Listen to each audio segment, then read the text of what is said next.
Good evening, everybody. This is a study session on Tuesday, August 9th of 2016. It's 6:30 p.m. Study session has an agenda. There's 3 items on the agenda for this evening.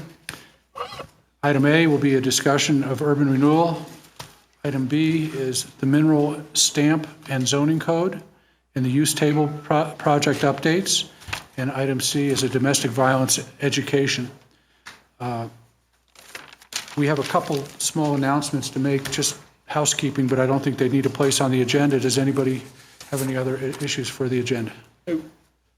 Okay, with that, we'll move ahead. The first item on the agenda is item A, ID 16-181, urban renewal. And there are a number of attachments that are going to be referred to in this presentation. The attachments involve tax increment information, city sales tax information, a checkbook from Lyft, and information from that, a discussion of ordinances, ordinances which would be used in different ways and have different wording to accomplish different goals, and each of them will be able to discuss independently. Also, you got a council communication on the internet. You have it as a council member, and there's some copies here if people need them. I want to just, as a beginning to the discussion, say we have a date certain in October to vote on urban renewal issues, both first reading and second reading. Those dates are in October. The purpose of why we're here this evening is there was also a regular city council meeting where we're going to move on that issue, and several council members were concerned that it was a complicated issue that is difficult to really discuss from the dais at a first or second reading, because we're bound by the formalities of that role, and then here we are with the study session opportunities to be able to discuss these complicated issues, and couldn't we, on these really complicated ones, schedule some study session time? So that is why we're here this evening. It's not to make any motions in regards to any of these topics, because we can't do that at the study session, but it's to make sure any questions that we have are answered, and that what will result to our regularly scheduled meeting first reading is something that we have the majority of our answers already established for. There is also a second study session, August 23rd, right now in the draft form for discussion of the same topic that we're talking tonight. That evening was a little complicated, but the suggestion was made, well, maybe there could be two meetings, have it set for 2 different times, and we really do have them set for 2 different times now. So before we dismiss tonight, if we could get clarity on whether we even want to try to hash this over again on August 23rd, it would be helpful to do that, and because then we can get something else in that time slot, if that's our choice. So with that, moving ahead. Mr. Chairman? Yes.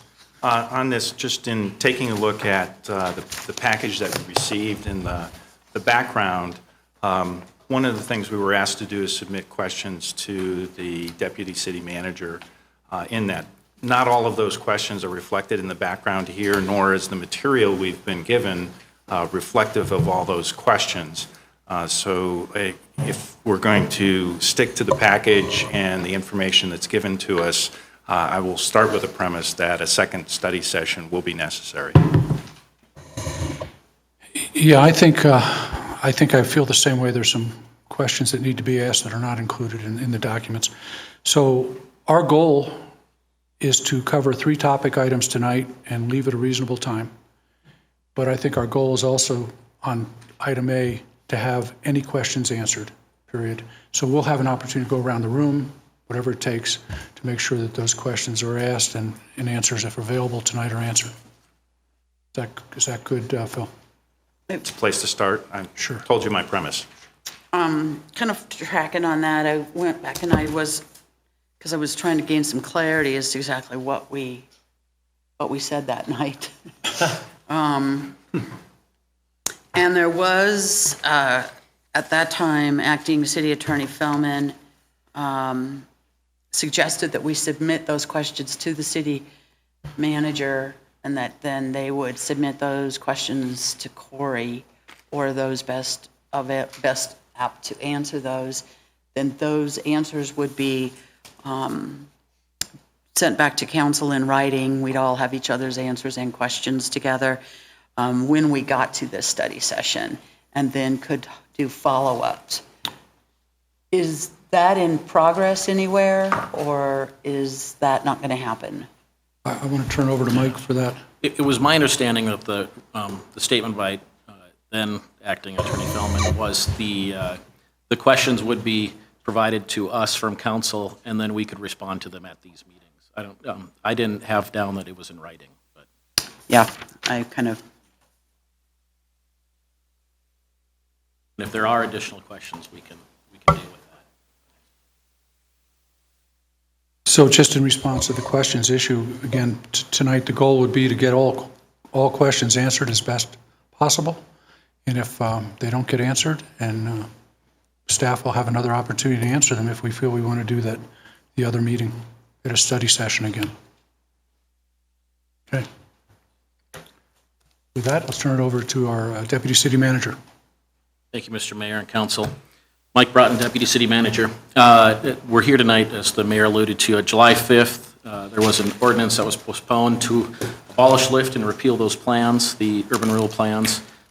The motion, I went back to check just to make sure, because I had stated in here that it was financial, to obtain additional financial information and to break it out from the original ordinance that did away with all the plans and LIFT together.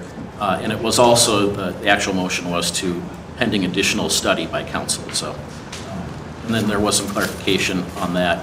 That included financial information, break out those ordinances and whatnot. So, on the policy memo, or the memo that I provided, that breaks down issues regarding the abolishment of LIFT, issues on whether or not to keep LIFT.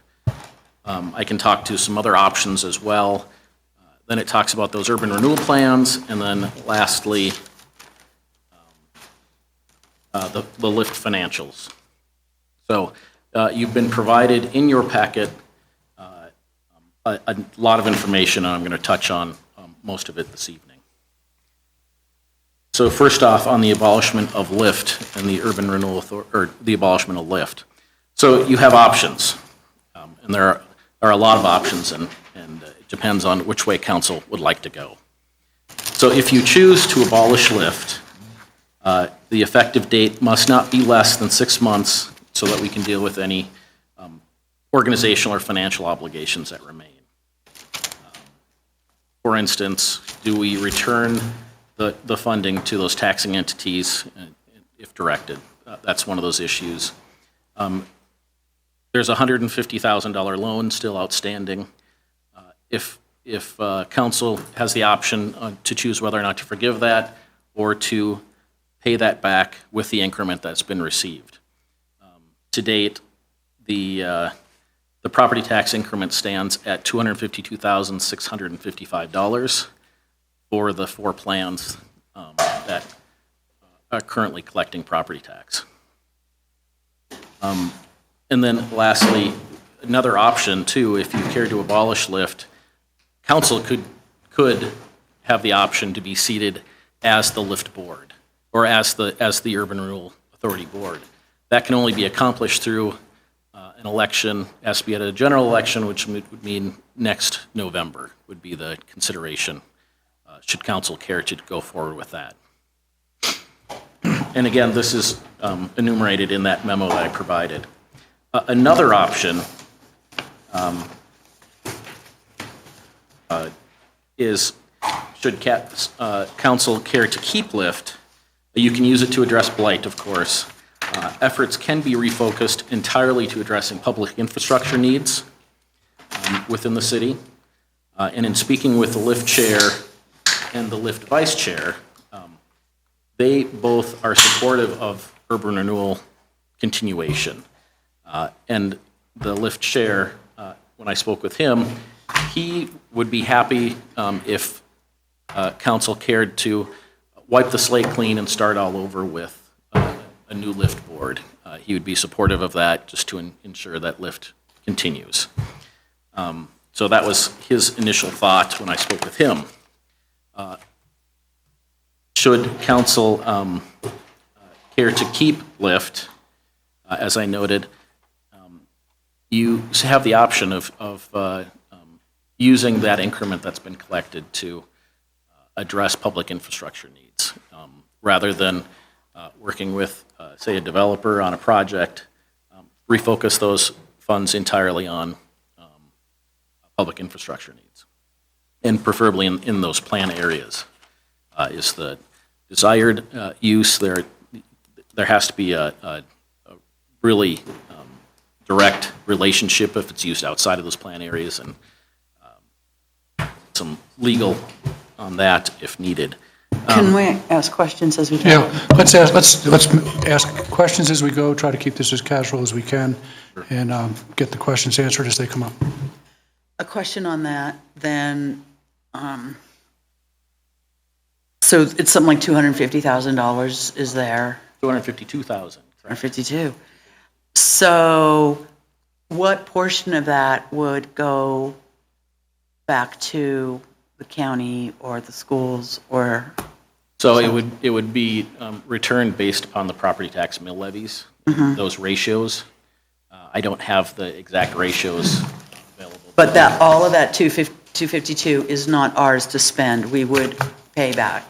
Correct, yeah, well, that's a council consideration. The increment is available and you can use it. It's allowable use to pay back that loan, for instance, to the city. Right. If desired. It has been collected from those other entities. So. We have IGAs. And Mike, on when you talk about direct relationship, I mean, we're talking about essentially four major arterials or in those areas. One is Bellevue with Federal and Lowell included. Another is Littleton Boulevard and Broadway. Another is Santa Fe. So when you're talking about direct relationship, I'm going to probably make a little bit too broad a generalization, but generally any infrastructure need along those corridors would have a direct relationship to those plan areas. Potentially. I think that might be, Corey could probably illuminate, provide some more illumination on that itself, but it would have to be more or less a case-by-case issue to be evaluated. But as we're, and our acting city manager has gone through and taken an inventory, we would have those probably projects nearly well-defined at this point in time where that money can be used along those corridors. Sure, there are, and I can contest for Mark, yes, there are a number of projects throughout those plan areas. So it's not areas that we would have any trouble identifying something? No, should council desire to go that route with urban renewal, correct. Okay, thank you. Go ahead. I got two questions, one a follow-up to Phil's, but first, I'm surprised we have any money in the account because I thought that we had letters of consent with all the tax entities or all except the county, and we were returning all the money. So how is there any money left? Correct. I believe we do have the IGAs.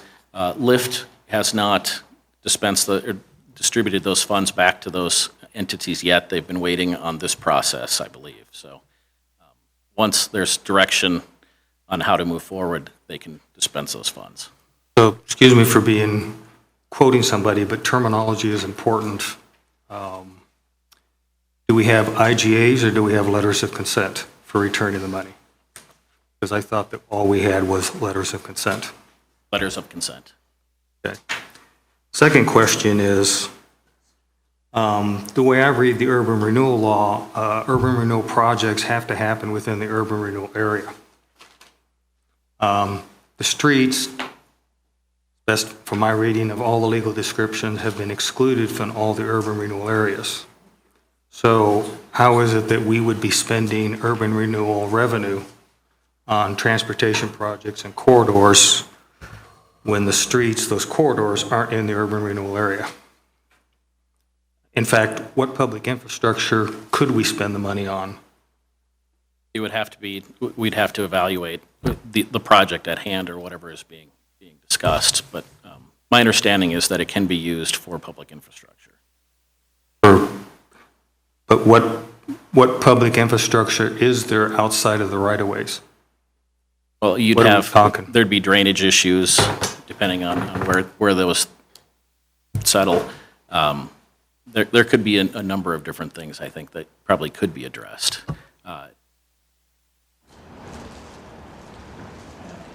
Get some more information. Okay. Bill, go ahead.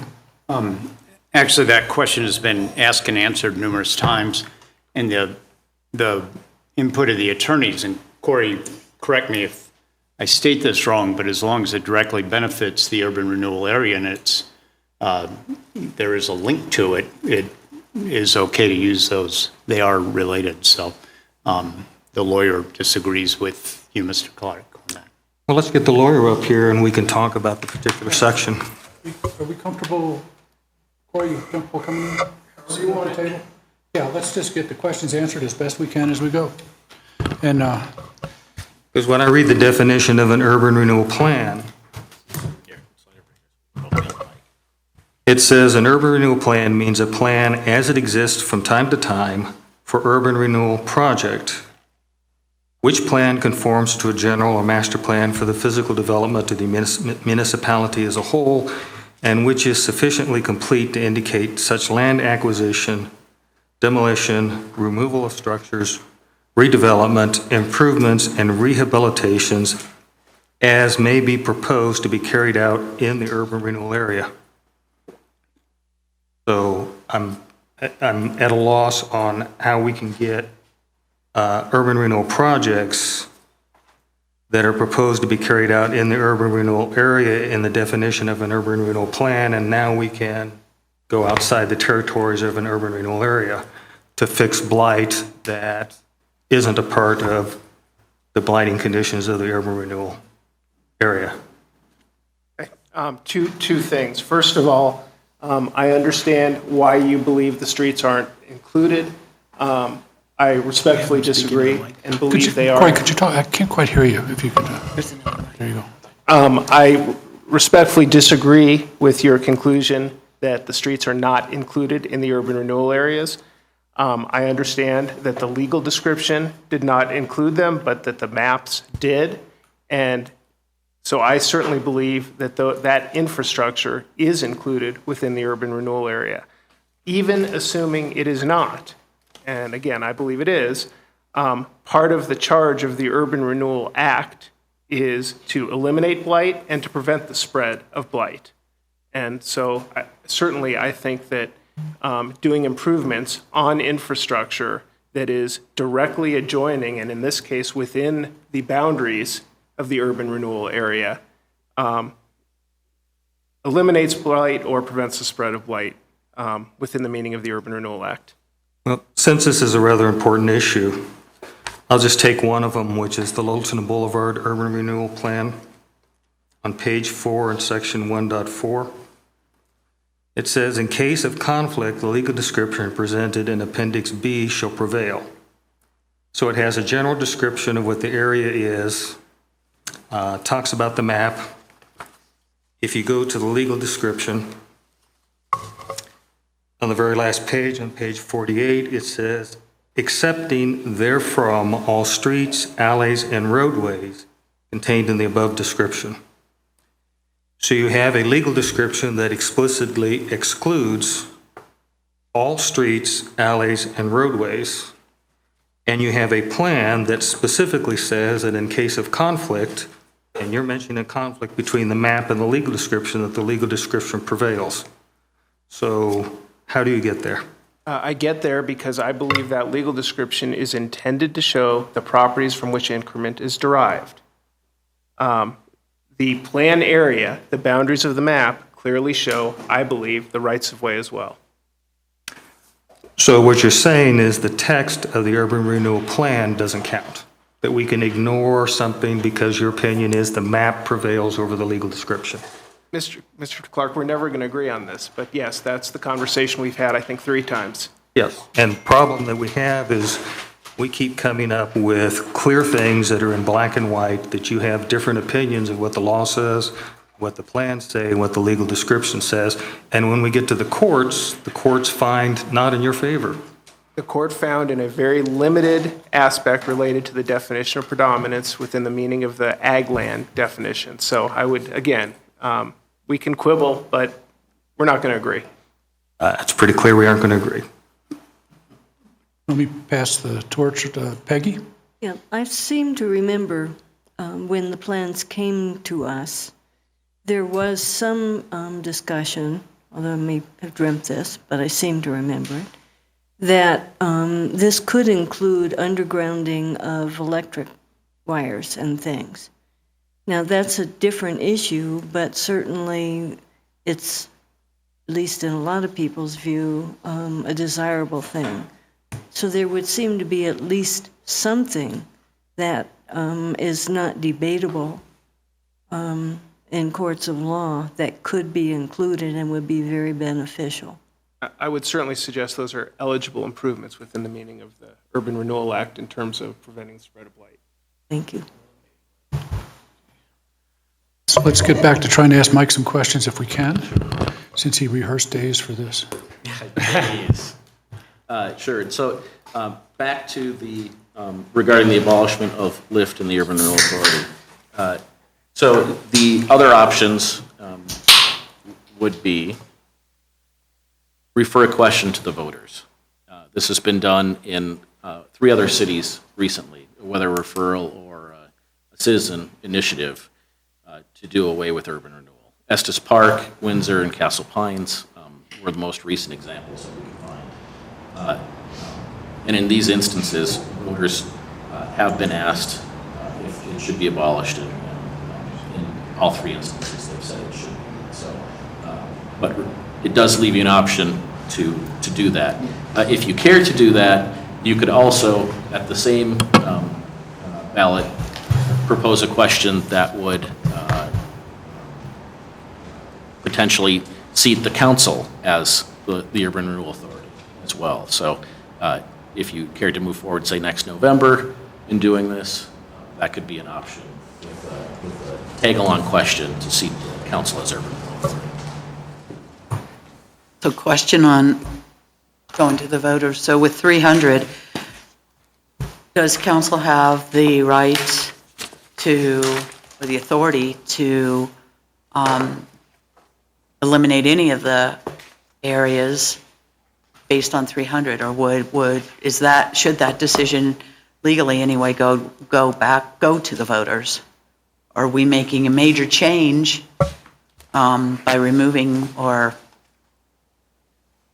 I guess if it would be removed, if we don't remove it, then it would stay as is. But I certainly understand the argument that the repeal of an urban renewal plan is a modification, but I can't get there based on my analysis of what is now Charter Section 64.5 and the language of the Urban Renewal Act. When you look at the language of 64.5 and compare it to the language of the Urban Renewal Act, the act refers to a modification, and a modification is a term of art, where there's a way to modify an urban renewal plan and there's a way to substantially modify an urban renewal plan. I look at this language compared to the Urban Renewal Act, and I don't think this language touches the repeal of a plan, because that's the total elimination of the plan as opposed to a modification. Again, that doesn't preclude you from putting it on the ballot on your own initiative, but I don't think that Section 64.5 of your charter requires it. Jerry? Question. So we as a council then tonight, or not tonight, but as we're discussing it, and later make a decision, are you saying that it's your understanding that we will, or it is allowable for us to say, make one of the plans smaller than it is today? without having to go to voters, without making it a substantial No, change? No, modification would not be a repeal. And it's going to depend, and this says approving or modifying a plan. So post section 64.5, if you are doing anything other than repealing, it has to go to the voters. So it would have to go to a vote then if we say it was. I mean, I'm sorry, if you are, yeah, if you're doing anything less than repealing, it would have to go to the voters based on the language of modifying an urban renewal plan.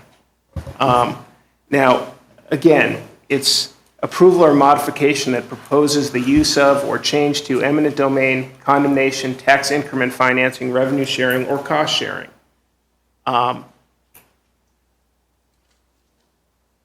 The council would have to evaluate the nature of the modification. If, for example, right now, you don't have your dollars pledged to anything other than the loan agreement with the city. So the city, I think, could consider a council action that had a very insubstantial modification in area that didn't address eminent domain, condemnation, tax increment financing, revenue sharing, or cost sharing, not to trigger 64.5. But it's hard to give you a blanket opinion without seeing the modification. However, I am comfortable giving a blanket opinion that the repeal doesn't trigger this. So the follow-up on that then, so for the Santa Fe plan, on the insert property, is that a part of the plan or not? To the extent it is ag land, it is not included based on the court order. So it is not, one more time, say that again? To the extent it is agricultural land, based on the court order, it is not included. Now, my understanding is the city has not yet done the analysis and worked with the county to determine specifically what is and is not included post-court order. That still has to be done. I think a lot of these issues are waiting to see what the result of this process is. So as the plan went forward, we called it agricultural, and now we're waffling on calling it that? We're going to call it something else in order to make it work? No, the court determined that agricultural land could not be included. Right, but didn't the original plan include that? I don't care if it's the Statue of Liberty land. Is that part of the land, is that piece of land and parcels, is it a part of the plan? Again, based on the court order, it cannot include agricultural land, so the answer is So by taking that out, does that have to, and we're not repealing the whole thing, let's say, does that have to go to the vote? I would suggest no, it was a court order based on a plan that predated ballot question 64.5. Okay, thank you. Go ahead, Bill. So Corey, we've talked about modification of a plan, but you can, when you go into a plan area, and I'll use Columbine Square as an example because that goes on both sides of Federal there, you don't have to enact or use the urban renewal mechanism, financing mechanism in that entire plan area. I mean, you could just use it on the west side of Federal, as I understand, correct? That is correct. So you can use it in a very small area. Remember that, and this is the terminology is important, as Councilman Clark said. A project is the entire plan area. What we're really talking about is the undertakings and activities. So whatever undertakings and activities within a larger project area, if urban renewal survives, that might be part of an urban renewal proposal. Okay. I have a question, Corey, just to get into that area where you're hesitant to give an opinion without a specific, I'm asking you something that is in that arrangement. So, and I think the words undertakings and activities may help me ask this question. We have an existing plan that was arranged prior to the public vote that resulted in 64-5. And now we are looking at proceeding with something in some small portion of it. And it's an undertaking or an activity. It will involve a development, and it will involve the things that we're talking about.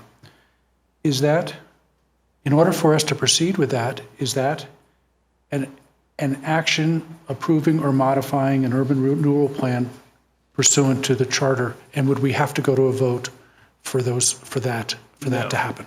If the undertaking an activity done by the Urban Renewal Authority was consistent with the existing plan, did not require a modification to the existing plan, it does not trigger the ballot question. And just So for example, if the Urban Renewal Authority did a drainage project or undergrounded utilities with tax increment, that would not need voter approval.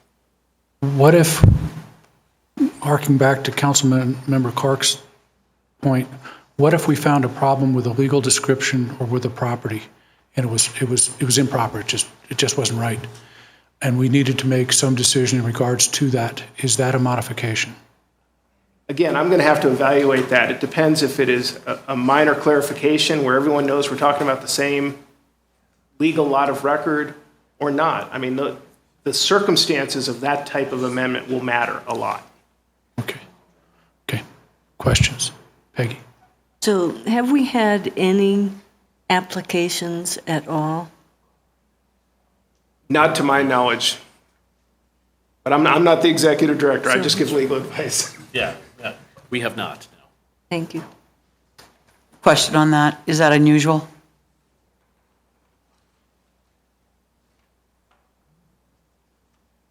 In my experience, urban renewal authorities are more active, but I think that's just a reflection of the uncertainty about whether or not, what's going to happen with LIFT. But I don't know, that's speculation ultimately. What do you mean by not that active? The Urban Renewal Authority hasn't done anything. Hasn't had applications. The council hasn't, for example, said, we need help with a public improvement. There's been no activity. Mike, have we had any developer come forward expressing interest in wanting to do something? And it stated that they're a little worried about council's actions? That I would have to defer, but the executive director from LIFT would probably field some of those questions as well. He happens to be here tonight. I don't know if you want to ask him that question. But, as far as I know, we haven't had any applications or anything regarding LIFT. Well, the reason I asked the question is because, Mr. Hoffman just stated that, in his opinion, it's because of the uncertainty of what's going on. And I'm just wondering, if we have no applications and they haven't said that, then how would we know that? As I said, it's pure speculation. Thank you. Bill, go ahead. I'm sorry, looking the wrong way. Corey, part of the process with urban renewal authorities, though, correct me if I'm wrong, I thought in an earlier meeting, we said it's normal for a council to give to the urban renewal authority a charge or a direction as far as what kind of projects, how to go get them, if we want big ones, little ones, what kind of thing, what kind of work we want them to do.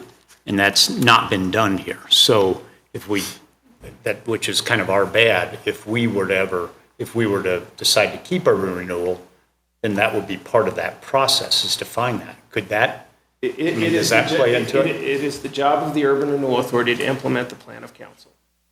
We've never given them a plan, so. You have given them the urban renewal plans. The urban You have renewal 4 plan. plans. But, when I say it's the charge of the Urban Renewal Authority to implement the plan of council, and the council is talking about whether or not to abolish the entity itself, that's the type of uncertainty I'm talking about. Okay. Peggy?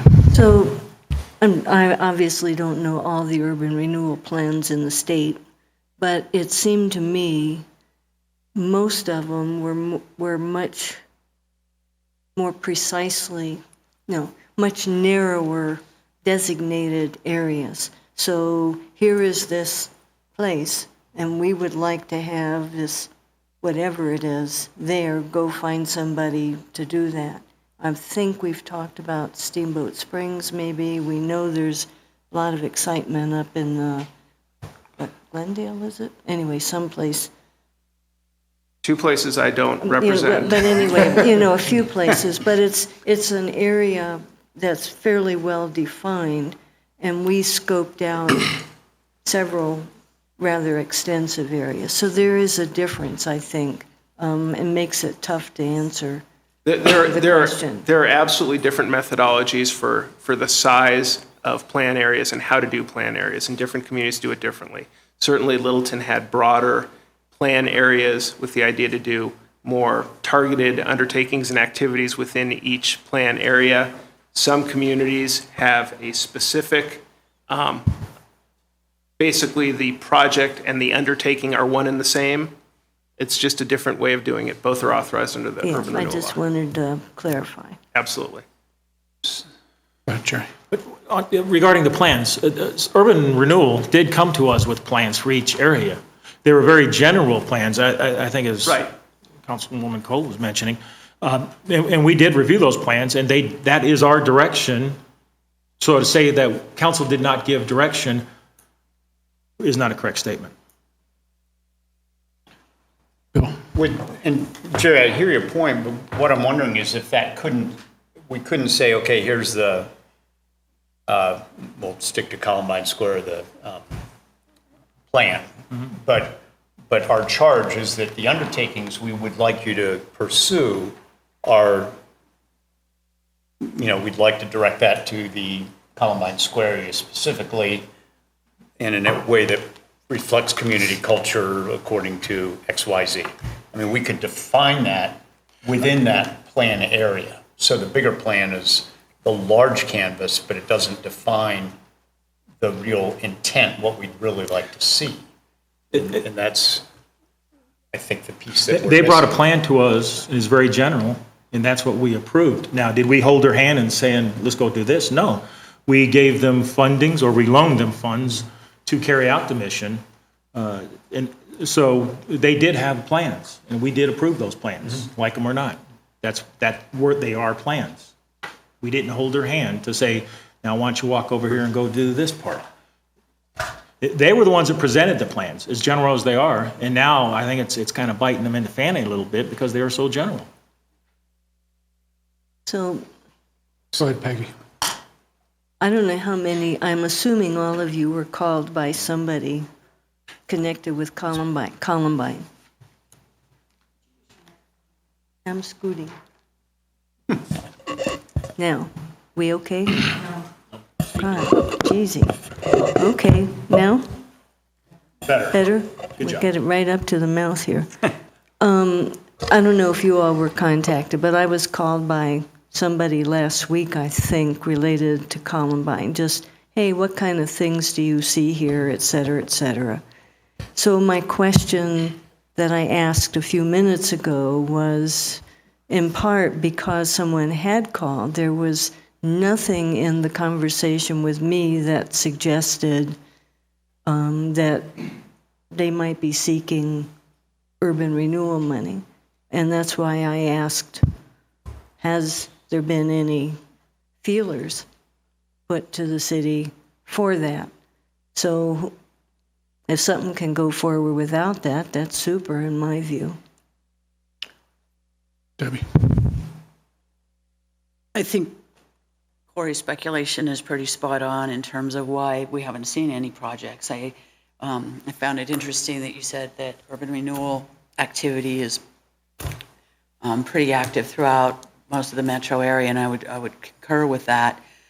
Part of the reason, and I think, well, actually, the full reason is that ever since we introduced urban renewal, there has been argument and, consternation within the community as to whether we want, whether it will work, whether we should do urban renewal. So we've been in a court case with the county over it. We've had a vote on restricting some of the opportunity for developers on it, needing to take it to a vote. So all of that being said, I think that it does, without a doubt, we're seeing the message that it has sent to the development community, and whether or not they would at some point want to come in and work with one of our urban renewal programs, it was yet to be seen, simply because at this point we we don't really, we're not setting a clear direction yet. And I think that's part of what is so important about what we're doing here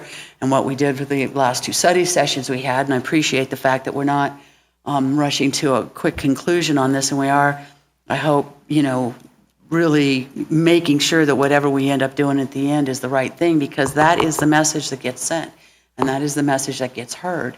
And so if in fact we do decide to keep 1 or 2 of these, I would be very surprised if we didn't see projects start to come in and start to see developers interested, simply because that is happening throughout the metropolitan area. Urban renewal is being used as a tool in a time where tools are helpful to making things happen. So I think our process here is what will determine whether or not we end up getting projects.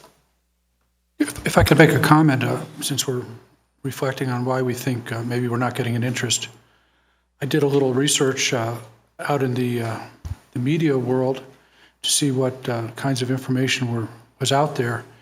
And I'll just quote from a special district newsletter that was written back in June 2015, in just the first paragraph. In a special election on March 3rd, Littleton voters essentially shut down urban renewal in the city of Littleton. The vote to ban the use of urban renewal without a vote of the people was 5,755 yes to 3,811 no. I kept this one just to be able to read that, but also there was a similar article in the Denver Business Journal, a similar one in the Denver Post. There was another one in the magazine that is used by the professional bonding company that does bonds. So I really think that the expectation and belief out there in the community for developers is that we don't have urban renewal active in the city. And if they were to investigate any further, the will of the people was expressed in what is now in the charter amendment, and that is a problematic issue for many developers. So we could try to fudge around and try to find ways to make this fit and work and whatever, but I don't think we're going to change what's the perception out in the community and what the will of the people are. Doug? Yeah. Mike? When the Littleton plan was passed, the council made a amendment to allow people to be excluded from the plan if they submitted a letter to the city manager. Did anybody do that? I believe there were submittals made. Yeah. Correct. Yeah. And where is the plan that reflects which properties are actually in the plan and which ones now are not in the plan? I think Jim Reese may actually be able to answer that a little bit better than I can. Yeah, as per council's, Jim Reese, Executive Director of LIFT. Yeah, to answer your question, at council's direction, I believe there were 6 parcels that were removed from the Littleton Boulevard area, and the legal description was rewritten to reflect that. And where is that plan published? Because I went to your website today and it's not there. It's in council's records. Pardon? It should be in council's records when it was done, the activity. So So that's a public document. So does LIFT actually know which of those properties are? Yeah, How do they know that? Do they have a copy of the plan? I have a copy of the plan, sure. Well, do they? Who, LIFT? Do they have a copy of the updated plan with the updated map and the new legal description? I assume you fixed the map, right? Right. Okay, So yes. all right. So the answer to your question is yes. Can I get a copy, please? Sure. All right.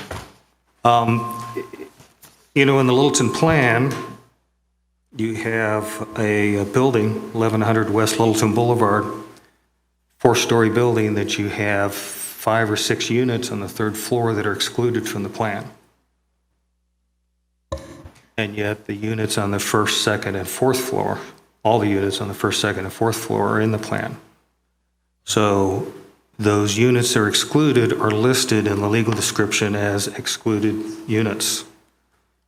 If the map is what takes precedent over the legal description, which is what you said on the streets, then how does somebody tell which properties really are in and which properties really are out? I mean, do you use the map sometimes and not use the map other times? How does LIFT know? How does the council know? How do developers know? How does the public know? Is that a question? Yes, that is a question. Okay. You read them together, and I think you read them in context, and that's what I've always said. It's not one or the other, they're read together. So that doesn't answer the question. So on 1100 West Littleton Boulevard, which... I have no idea about 1100 West Littleton Boulevard. None whatsoever. You know, and that's typically not how it's written. They're written by parcel number. So if that would be a multifamily unit, it would have one parcel number. It is business condominiums. It's on page 48. And there's 1, 2, 3, 4, 5 units, portions of them owned by the Chinese Council of Colorado that have been excluded from the urban renewal area. So who is it other than you that has the art to be able to read each of these different urban renewal plans and to take into account that sometimes the map counts and sometimes the legal description counts? Councilmember Clark, I'm not a proponent or an opponent of urban renewal. You seem to try to paint me as a proponent. If the council's policy decision is to repeal urban renewal, that's a council decision. I'm not sure what the basis for the question is, but ultimately you've got a decision to make about what to do with urban renewal. And I would suggest it's an important decision. I would agree it's an important decision. I think part of the problem that we're faced with is we have 4 urban renewal plans and nobody knows what's actually in the plan and what isn't in the plan. You've got a Santa Fe plan where the court has excluded ag land. You can't tell from looking at the plan what the ag land is. You've got the plan that describes TIF as happening in the southern area of the plan, which was all the area that was being excluded, and yet the county is collecting tax increment financing for property tax in Santa Fe plan and distributing it. You've got the question of the streets, which are explicitly excluded in legal descriptions, and the plan saying that in case of conflict, the legal description prevails, but we have your opinion that the maps count in some instances and they don't count in other instances. So at this point in time, I don't see how anybody on the council or anybody on the LIFT board, or perhaps more importantly, anybody in the public or the developer can actually tell what properties are in and which properties aren't in. I mean, they have to come down and ask, and then they have to believe that whoever it is that they ask is going to have the right opinion, because they can't go to a document and find it. So it seems to me like part of the issue of continuing with urban renewal is getting some basic competency, like what properties are in and what properties are out, which properties are TIF'd and which properties aren't TIF'd, whether we're keeping the money or refunding the money. I mean, all of that, almost everything has been changed. We can't even get an accurate opinion on whether the riverfront plan exists. You say they're forever. Jim Reese says they automatically expire after 25 years. And we have an overlay of the riverfront plan with the Santa Fe plan that is not in the area that's been excluded by the courts. So at this point, I don't know how anybody can figure out what's in the area or what's not in the area. And if I were a developer, that would be kind of a concern to me. If I were a citizen, that would be most definitely a concern to me. Bill, and then I'm going to have a question. Okay, I think what we're doing right now is we're arguing administration of urban renewal. This is not an argument that goes to the main point of whether or not urban renewal is good for Littleton. That's the basic question on the table. If there are administrative issues, that's one issue. But that's within the context of whether or not you have something. If you buy a car, you have to get it fixed once in a while.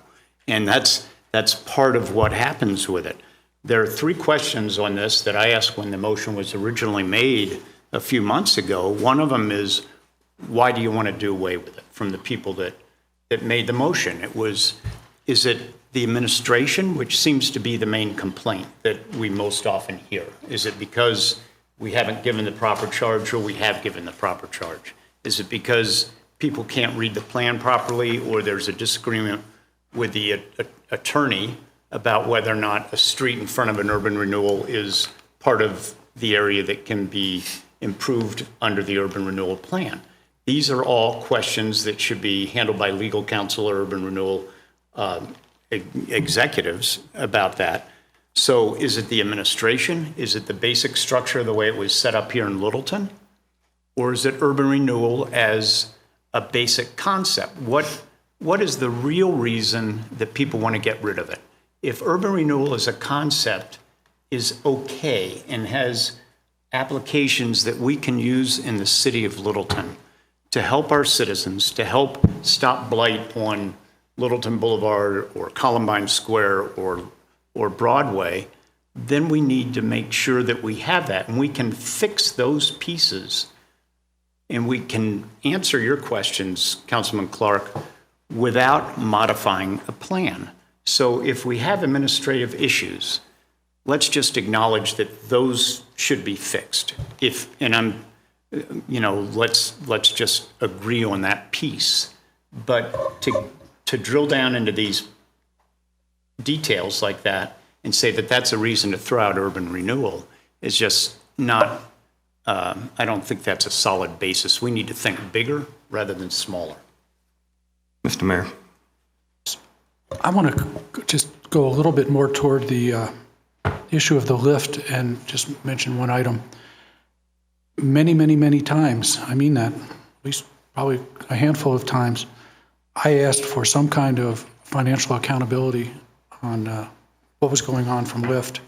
And what I got was answers that things were okay, but I didn't really ever get an accountability. I also asked for, just as we do anything else in the budget, an understanding of where the funds that were TIF funds, property or sales tax incremental funds, where they were being placed, what bucket were they in a financial system. I think I finally got an answer to that question. I may have been January or February, and I know it had been asked in council and by council members, me particularly for sure. It was like we couldn't get the answers. I just couldn't get the answer, and it was like there was no interest in giving me the answer. So, Mike, I want to thank you for finally coming together, because this is the first time council has seen a financial accountability of any kind from Lyft. That's the problem. That's where the distrust comes from, and that's where an interest comes in. We're not doing this very well. We're not recognizing the will of the voters, and we're not recognizing our responsibility from a fiduciary point of view. Now I can see the checkbook register, but I can't really see the reasons why some of this was spent. I don't know why a meeting expense and office supplies for Lyft cost $968. Meeting supplies and office expense, $968.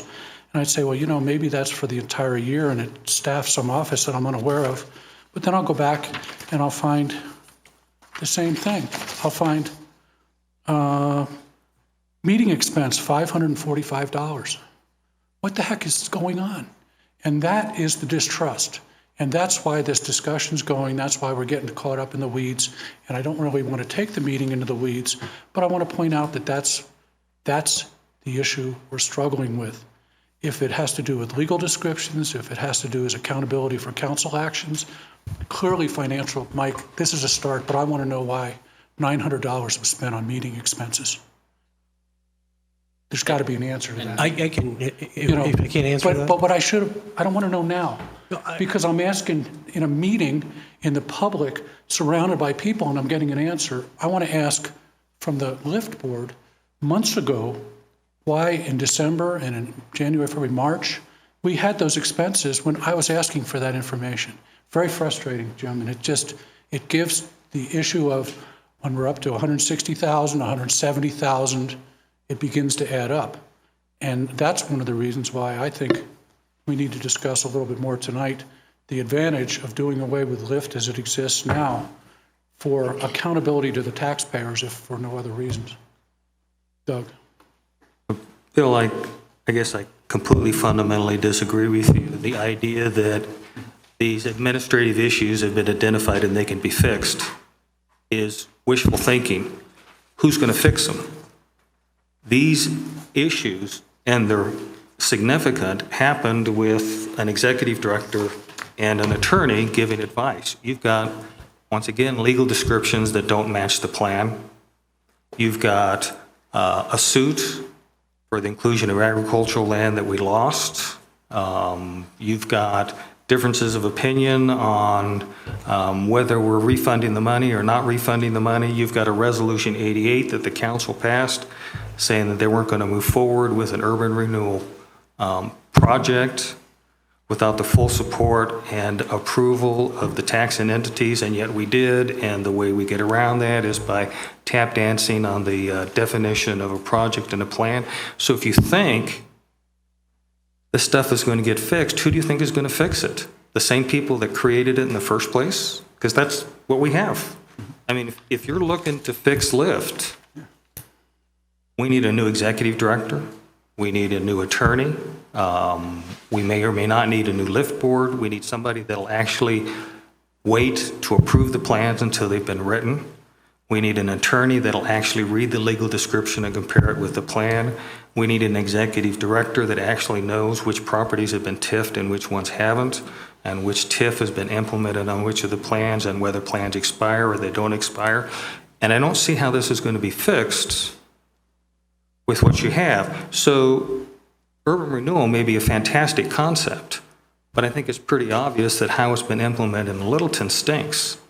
And I don't know how you can fix it without modifying the plans. Because you've TIFed, the council has TIFed the entire area of Littleton, Columbine, and Broadway. So any modification that you make to that is a modification to TIF, which triggers 300. I don't know how you can modify it without an election. Let's get around to some more specific questions if we have them, the questions that maybe weren't answered if they were submitted, because on time, we're approaching an hour on the issue, and I want to make sure we answer the questions, but we're timely. So more questions. Phil? So in this, we have 4 plan areas at the moment. Knowing that, or at least as you've mentioned tonight, what is ag and what is not ag with regard to Santa Fe plan is still needing to be resolved, but that's in working with the county. With regard any of the plans other than that issue at this point in time, there are descriptions that can be read in context, and as you've indicated, those will actually define what are the properties to be taxed, as well as the areas in which an undertaking an activity could occur that would be consistent with the plans. Correct. Okay, so I have that so far. So at least in your opinion, at this point in time, the plans are not flawed in that. You probably have heard we have significant infrastructure and capital needs across the city. A couple of places have used urban renewal with existing property owners, not necessarily developers coming in, but existing property owners to look for those things that Councilmember Cole talked about, undergrounding of utilities, and possibly banding a set of property owners together to actually execute that. That's where property owners, not necessarily a new development, but property owners have done that and found a way to finance that out of their, essentially their future property taxes to have that occur. My significant concern is we have significant infrastructure needs across the city. And to take any financing package off the table without understanding how we're going to pay for all of what we need to be doing, until we get to that point, I'm very uncomfortable taking a tool away that has been used with significant success elsewhere to get those infrastructure needs addressed in what many folks would say a sensible and successful way. And so urban renewal is still an allowable mechanism through the state, and I just want to make sure I'm understanding the plans and to the extent how that can be used for infrastructure. And unless our Public Works Director, who happens to be our acting city manager, says, you have in your mind which accounts we're going to be paying for all of our infrastructure needs, you know, I'm reluctant to take something off the table in a fashion ahead. And I would also note that in taking plans off the table, other cities have gone out to a public election to have that occur, rather than, because at some point in time, at least one of the things that the Public Works Director has put before us is something where we're going to have to go to the voters for the funding of infrastructure, and would like to see a full context of discussion around how we're going to pay for all this. So did I have anything that was terrifically flawed in any of that, Jim or Mark or Corey or Mike? The only thing I would add is that I think as the urban renewal law has evolved, it actually prefers property owners over redevelopers coming in from outside. The law has evolved so that it actually, there are mechanisms to make it much more difficult for people that are not property owners to come in and do the redevelopment.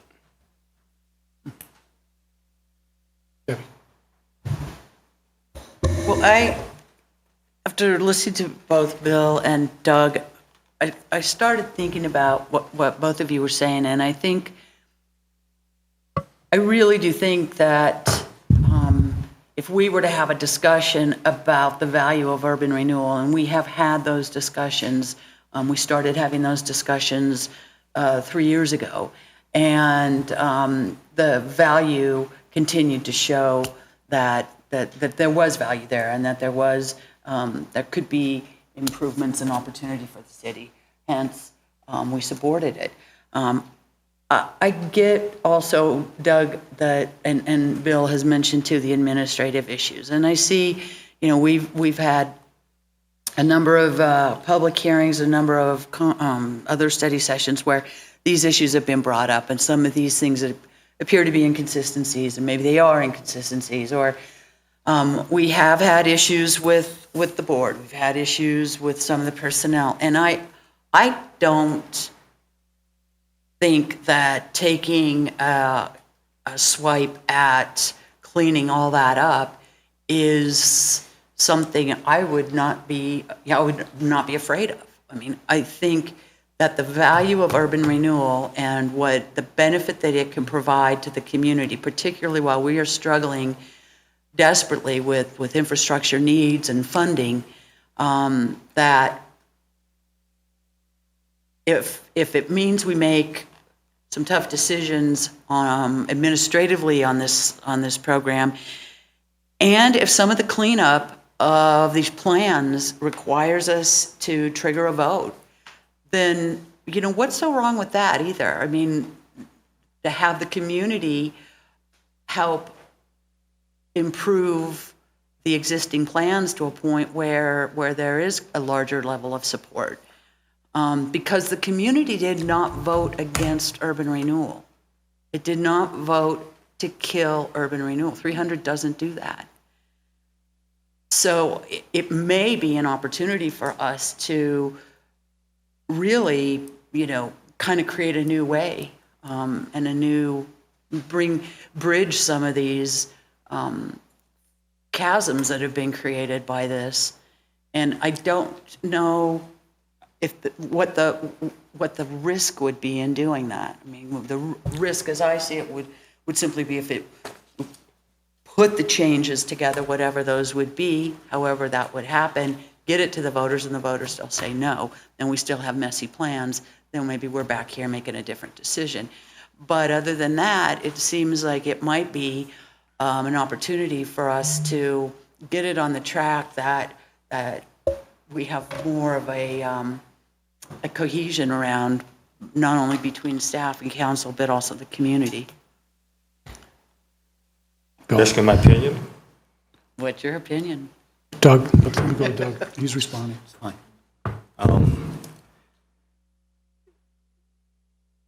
I'm philosophically opposed for urban renewal except for the condition of fixing slums. And with the loss of the ability to condemn property, I think you pretty much lose the ability to rehabilitate slums. Having said all that, if the city wanted to use urban renewal to move forward on economic development, they've got an incredible credibility issue right now.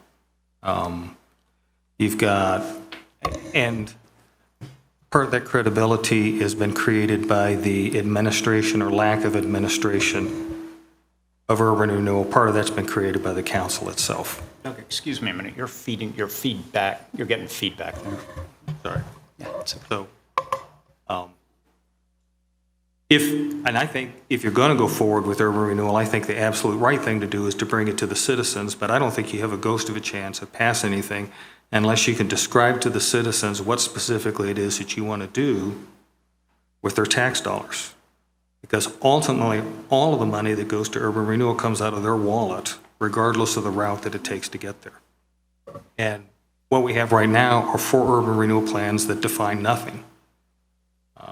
And that's not just my opinion, that's what the arbitrators said, that the urban renewal plans were woefully inadequate.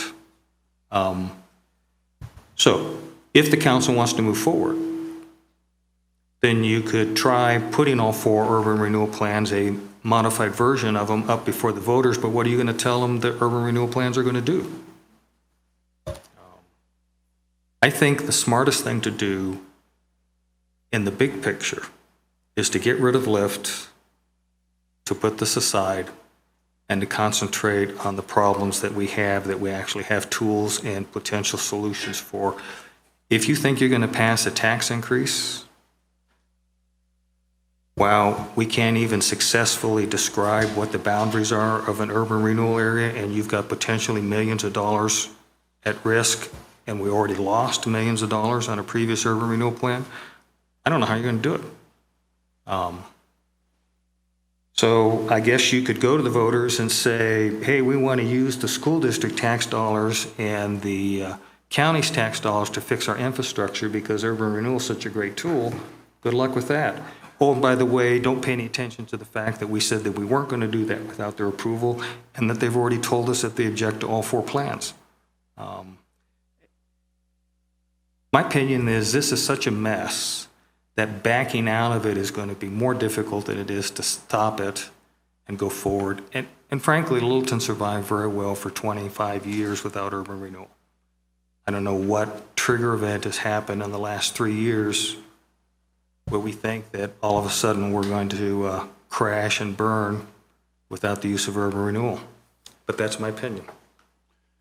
Bill, and we're getting close to wrapping it up, so as you get called, please be aware it may be your last chance. Okay, thank you.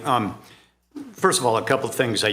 You say it comes out of the citizens' wallets. That's not entirely true. The retail sales tax or retail tax increment comes out of the property owner's wallet. The retail sales tax does come out of the purchaser's wallet, but it's somebody who goes in there and willingly spends their money. So it's not, I don't want it to be misconstrued that we're stealing somebody's money. And we're sitting here saying we can't get a tax increase, we want to do away with urban renewal in an environment where we saw charts a couple of weeks ago where we're going to be broke in 5 years. We are sales tax dependent in an arena where retail storefronts are suffering from reducing sales in large part because of the internet. And that's flattening storefront sales are a national fact. It's an international fact. And our economic path is very unhealthy right now. We have to have tools in place to reverse that. The internet sales phenomenon is still relatively new, and look at Aspen Grove has, 7 vacancies right now? And that's arguably our most up-to-date shopping center, unless you include Main Street. We have significant infrastructure deficit that we have to fix. And we're looking for tools to do that. So the basic structure of urban renewal is not bonding related anymore. There are 2 basic ways it gets done. And Corey, correct me if I'm wrong. One is the developer pays all the cost and you take part of that increment to offset that over time, and that's the developer's incentive. In exchange for that, you can get things from the developer that fits the community culture. They may be, and it may be infrastructure. It can help offset that infrastructure deficit. It could be pocket parks. It could be design guidelines. It could be offsets on housing, affordable housing. The other way is for the developer to pay all the cost, and then the city uses that strictly to offset infrastructure deficit. We can use that to fund that. So there are two ways that we can use urban renewal to help pay our infrastructure deficit that's going to have us broke in 5 years. The basic concept is to incentivize revitalization. Non-feasible projects. Broadridge is a good example. Columbine Square is a good example. I understand Broadridge has a ditch running underneath the property back there that wasn't used, that in order to develop that successfully would require remediation of that ditch. That's an infrastructure problem that could be paid for through this. The property owner can come in, redevelop that property through urban renewal. We can get a significant asset on the Broadway corridor that is then a seed for other projects to succeed around it.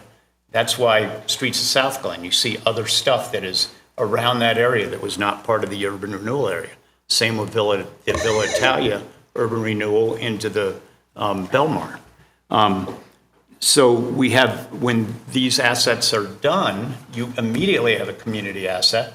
You immediately have tax income coming in that you didn't have before, and you have the ability to guide community assets. So if the question becomes, if you do away with urban renewal, you say you can't get a tax increase, what are you going to replace it with? We can't just strip out methodically all the ways this city has to do business that generate revenue or keep our expenses from declining. I'm hearing all these ideas about let's strip out urban renewal. What's the replacement? How are you going to get people to come here? Broadway and Littleton Boulevard are in serious decline. And this is what I do for my day job, is I do economic feasibility for hotels, and we look at surrounding areas. And we will not put a hotel in Littleton Boulevard, not that that's a demand area anyway, but where massage parlors are popping up faster than anything else. Or on South Broadway, where the Denver area's finest optical store is now a pawn shop. These are signs of serious economic decline, and we have 5 years before we have to do something about it. And this is a way to do it. So what's the alternative? I want to hear, that's my question. What's the alternative? And what are my earlier questions? We know it's administration. I don't hear great opposition to the urban renewal concept. We can fix that other stuff. It's not easy, Doug, I grant that. But we can do it. The Rockies sucked for years, and now they're doing pretty well. We can do the same thing. So let's not just throw out the baby with the bathwater. Let's think analytically about this thing at the high level, not the details. Okay, we're getting close to closing time here. Jerry. Thank you, Short. I heard the same argument when I was on the planning commission for over 12 years, very much the same thing. Yet we're still surviving, it seems, and that was 12 years ago. As far as referendum 300, it wasn't a vote against urban renewal. It was the result of urban renewal because of the way it was presented and the way it wrapped up quickly in December 2014, I think it was, with the referendum, which was what, March or May or something like that. So 300 was the result of what was done by a majority council back in December 2014. And because of the way it was rushed through, it's so messed up. How many times do we hear that we weren't going to be taking money from the school system? But recently we heard that there's now an agreement that was made with Lyft and the Littleton Public Schools that they're going to be refunding money back to the school system. So there's so many inconsistencies.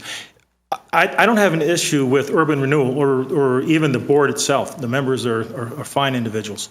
If we want developers to have confidence, and I think we share some of the the concerns that other developers may have is that it doesn't have the support of Littleton. Then let's put it to a vote of the citizens. If citizens come out and vote, say, yes, we would like urban renewal at Columbine Square with a specific plan, because the plans are not really plans, they're just suggestions. But if a good plan came out by the existing urban renewal, say, hey, this is what we'd like to do at this place, and it does have to go to a vote to the citizens, and the citizens understand it, and it's clear, and the results would be possible, not just a pie in the sky, the citizens would approve that. And developers would know then that citizens do approve it. But to throw a blanket over the city in a general plan and to say this is going to work miracles for our city, if we don't, everything's going to fall apart, of which I probably Littleton has been saying that ever since we became a city. So I don't have an issue with putting things to the citizens. That's it. Any last comments from any other members? Looking around, I'm not seeing any. I do have one thing that I want to address. There's about 8 whereases on each of those ordinances, and I think those whereases don't really reflect exactly the community circumstance that we're in. And I'm a historian. I think those things exist for history. They do need to reflect that there was a citizens' initiative and vote that is now a charter amendment that has effect on decisions like this. I think it needs to reflect that in some manner that there's been a court case that significantly impacted our ability to influence the development of one of the most important parts of the city, and those kinds of things too. So I'm not going to recommend any wording, but I don't know that we need 8 whereases, but I sure would like it to reflect a little bit more of the circumstances. So just make that comment. With that, Can I add one comment? Sure, go ahead, Because Jerry. I know on referendum 300, it was mentioned that that was the group of citizens that don't want to change anything in Littleton. They had little funding compared to the other group, Littleton Invest, whatever they go by today, or the Build Baby Build group, that had lots of money, but it was the citizens that voted.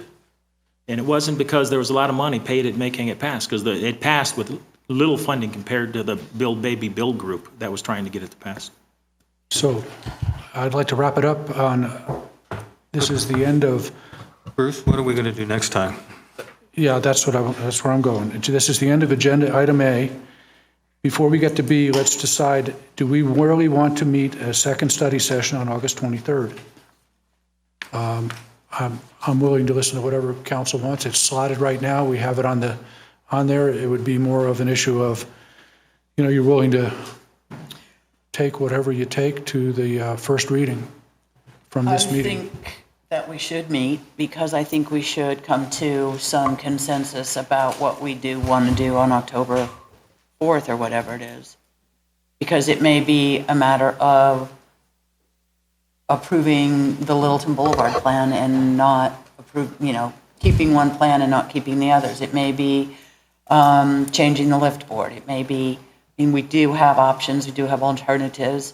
So I would vote for, or I would support having another study session, as we had anticipated and also kind of stated at the beginning of this one, to at the very least get enough clarity so that when we do go back for what hopefully will be the final time at the dais and a public hearing, we're clear.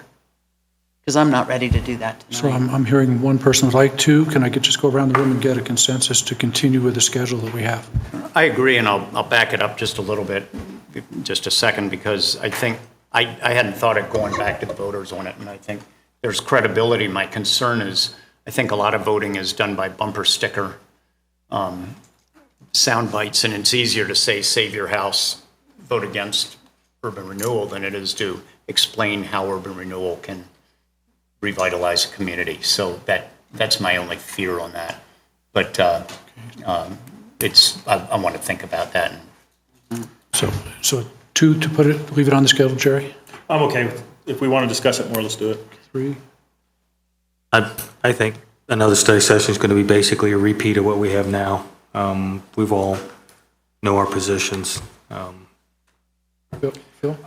I would have another session, 2 questions that, or 2 issues that I'd like to see covered. what are the financing alternatives if we take this off the table? What's the viability of those? And to have that be part of our discussion. I would also include the LIFT board and the planning board and refresh this council's sense of their recommendations to continue at least 3 of the plan areas and make sure that we hear that again and bring that back to the fore in light of this. And I might add a third area, which is, to the extent it's been referred to as admin issues, this could actually be dealt with as a separate item, but how do those get addressed without disbanding the LIFT board, or LIFT as an organization? Your thoughts, Peggy? Yeah, the one thing I'd like to add, to have information on, is information about the success status of our economic development efforts. You know, what we're spending, what, if anything, we're attracting. So something to put in perspective that in terms of revitalizing the city, you know, is... If I may, Councilmember Cole, immediately prior to the discussion on urban renewal on the 23rd is an economic development. Oh, did we move that, Mark? No, I think we're good. Okay, so the Economic Development Department is making a presentation exactly on those those issues. Okay, so So perfect timing on that request. Okay, thank you. Okay. Well done. So I asked the right question. We went around and we had 4 consensus to continue the discussion on the 23rd, but we had 1 recommendation to expand it out and start to include 2 other boards. I'm not in favor of that. I just think what we need to do is answer questions from council, but that's my opinion. I guess now that it's on the table, though, who will attend that? Let's go around and see whatever, any other thoughts about who should attend that meeting with us? Debbie? I would like to have LIFT and planning, and if it isn't their full boards, then at least their directors, or their chairs. We need to tell them whether, go ahead and the rest of the way around. Go ahead. I kind of lean toward the chairs because it's a little less cumbersome. I'm okay with this, council. If we're going to, I do agree with Mr. Crocker over there. It is going to be a rehash of what we've already discussed, just not tonight, but other nights. So Debbie, I want to make sure I get it clear. Chairs. Chairs would be good. Bill, chairs would be good. Jerry, you're not interested in that. Not anymore. Doug? I'd say the chairs particularly, well, if we're going to have any discussion of the admin components, at least Councilmember Clark has mentioned they're complicit, so I'd like to hear from them. Peggy? I think we've heard from them already adequately. That's not to put them down. I just think we've had input that's adequate. Okay, and so we just had the 3 that wanted to add the chairs. Just a closing comment so that it's not missed. We have great citizens on our boards and commissions, including LIFT and planning and all of them. And so when we get critical about city operations involving boards and commissions, you know, I think we're certainly not being critical of the people that are on it. This is policy discussion about where the city's going on those issues. I want to make sure that it's never not mentioned how proud we are of the people that are on those boards and commissions. So while you're saying that, the urban renewal statutes, I brought my copy. This is all the urban renewal statutes printed out. It's complex, and so there certainly can be some differences of interpretation, and that's what we're dealing with. Okay, let's take a 5-minute break and we'll come back.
It's Tuesday, August 9th. This is agenda item B, ID 16-187.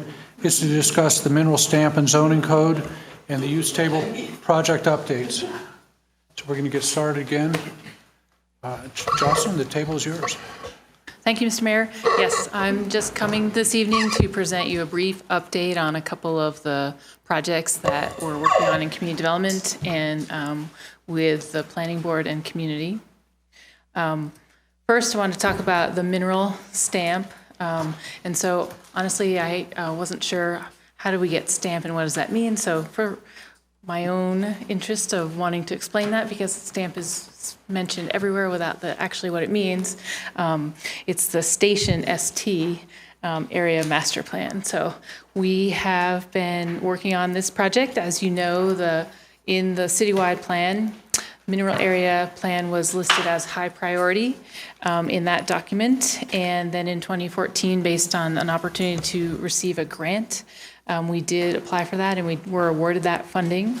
And so in 2015, went through the process and hired Puma to undertake this mineral stamp project for the city.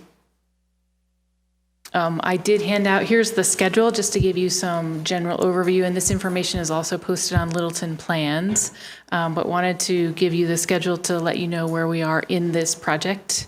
And we are basically where the circle is on the getting together the framework plan. Currently, we do have a survey out right now, a questionnaire on Littleton Plans that was also presented at the last community meeting. So that's where we're gathering that feedback. And then we will be having another community meeting on August 22nd for the community to look at the framework plan and give additional feedback on where that draft is coming along.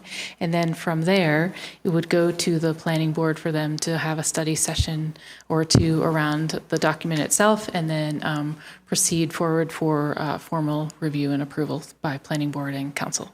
And I wanted to also mention at below the arrow on the bottom, planning board and I have been working on just using the similar terminology so that we're all fairly using the same words and understanding where we are in our long-range planning projects. And so based on their preference, we're using these terminologies of input, review, produce, approve, and then implement. So we are in the end of the phase 3, the produce portion of that, and would be moving forward into approve and implement next. And if you guys have any questions, feel free to ask along the way. So like I said, how can community members get involved? Because that is still where we're wanting to seek feedback and input. There is a questionnaire on Littleton Plans right now, and we've had great feedback so far, and that should be up for another through the end of the week or beginning of next week. And like I said, we'll have the community open house on August 22nd. That'll be seeking input on the framework plan, which is the final draft. And that'll be the final public meeting for this project, and it'll be 4 to 6 at the Carson Nature Center. And we'll be getting more information out here around that meeting as well. But that's just your quick down and dirty overview of where that project's at. And if you have any questions, I can answer them. Just one comment, Jocelyn. Sure. I received positive comments from the first community meeting. I received negative comments from the second community meeting. I don't know what the difference was, but I've learned maybe in the staff perhaps, or in the preparation for the meeting. So I just wanted to pass that on to you as you prepare for an additional meeting. Yes, and I believe it was actually the first and second community meetings were very well received. It was the third one that had some challenges, and hindsight's always 20/20. But I do believe from that, and since then, we've also continued to get good community input, and it really is about the input and evolving things so that we can learn from how to improve meetings as well. So thanks. Anyone else? Okay. Well, this will be really quick. So moving on then. The other project that we've been working on with Planning Board is the zoning code update and the use table and code reformat. So just some background on that. I know it's been an ongoing priority to review our outdated code and start making some updates and bringing those forward. In 2014, the city hired Clarion to assist with an assessment of our zoning codes. And that assessment was completed in 2015. And from that then was this project overview or the direction, if you will, that we have been working on as far as undertaking this large project. So the first portion of that was to review the use table and to reformat the code. The second handout that I have in front of you is on this, what I'm calling phase 1, but it really is to work through the use table document and bring that to closure, I guess, if you will, by formal action before Planning Board and City Council. And so what does that mean and what has happened so far? And again, notice on the bottom, the input, review, produce, approve, and implement. Again, trying to use that same terminology for all projects. The phase that we're in right now is task 5. So leading up to this, there was a draft use table amendment provided to the city. We have a zoning steering committee and planning board that are working in conjunction on reviewing this project or this use table. They've worked through it over the past, I think we've had about 5 meetings on and off, not concurrent on this project. And on July 11th, we did receive the final document from Clarion. Planning board to talk about it last night and just on next steps and what we're doing. And we hope to either the end of August or early September to have a study session with the zoning committee and planning board on their final edits for that document. And then subsequent to that, we will be holding some community open house or community meetings on the document itself. From there, we will then work towards implementation, meaning bringing it before planning board and council formally. So I just wanted to let you know that's where we are on phase 1. Of the overall code update. So here I just wanted to give you a brief overview because as you know, we have a few kind of things moving in the direction and they're all under the umbrella of zoning code updates. The use table, the B2 zone district amendments. The use table, that should be done hopefully the end of the year. The B2, it's underway and that should be before you, meaning done, being before council for final review and approval or adoption in September. And then the mailed notice, adding a written mailed notice requirement to all projects that come before planning board and council. That also should be in front of you here in mid-September. Then we have a couple other things that we've been working on as time permits, subdivision updates, and then we have some process and a list of technical development standards that also need to be updated, and those we've been bringing forward as time permits.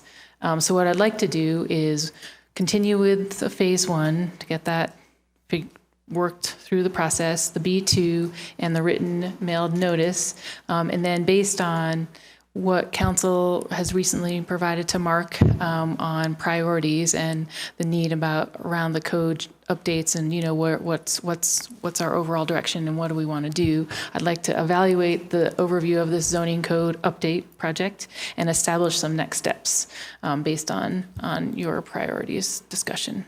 And that would be phase 2 or whatever else we need to from there. Jocelyn, very good on this part of it. The one item that I have a question on is, in addition to the mineral station, we were also going to be looking at the downtown station. Yes. And is that also on the calendar as well? Because I know the grant dollars have some expiry period associated with them. Yes. Yep. So the good question. And once we're done with the mineral, then downtown station planning would begin, and so expected that to be, this fall, winter through next spring would be the timeline. Thank you for that. Any other questions, Doug? What's the zoning steering committee? The zoning steering committee, in 2014, when we hired Clarion to undertake the zoning code review, there was a committee created to assist with that project. Who created the committee? Who appointed them? How did it come to be? You know what? I am not exactly sure. That was before I was here. I'm not sure if there was appointments or it was just selected members of the community that were asked to serve on that. It's evolved into, they're working with planning board, and I think there were maybe 7 of the original members on the steering committee, and I have about 3 people that are still continuing in that capacity.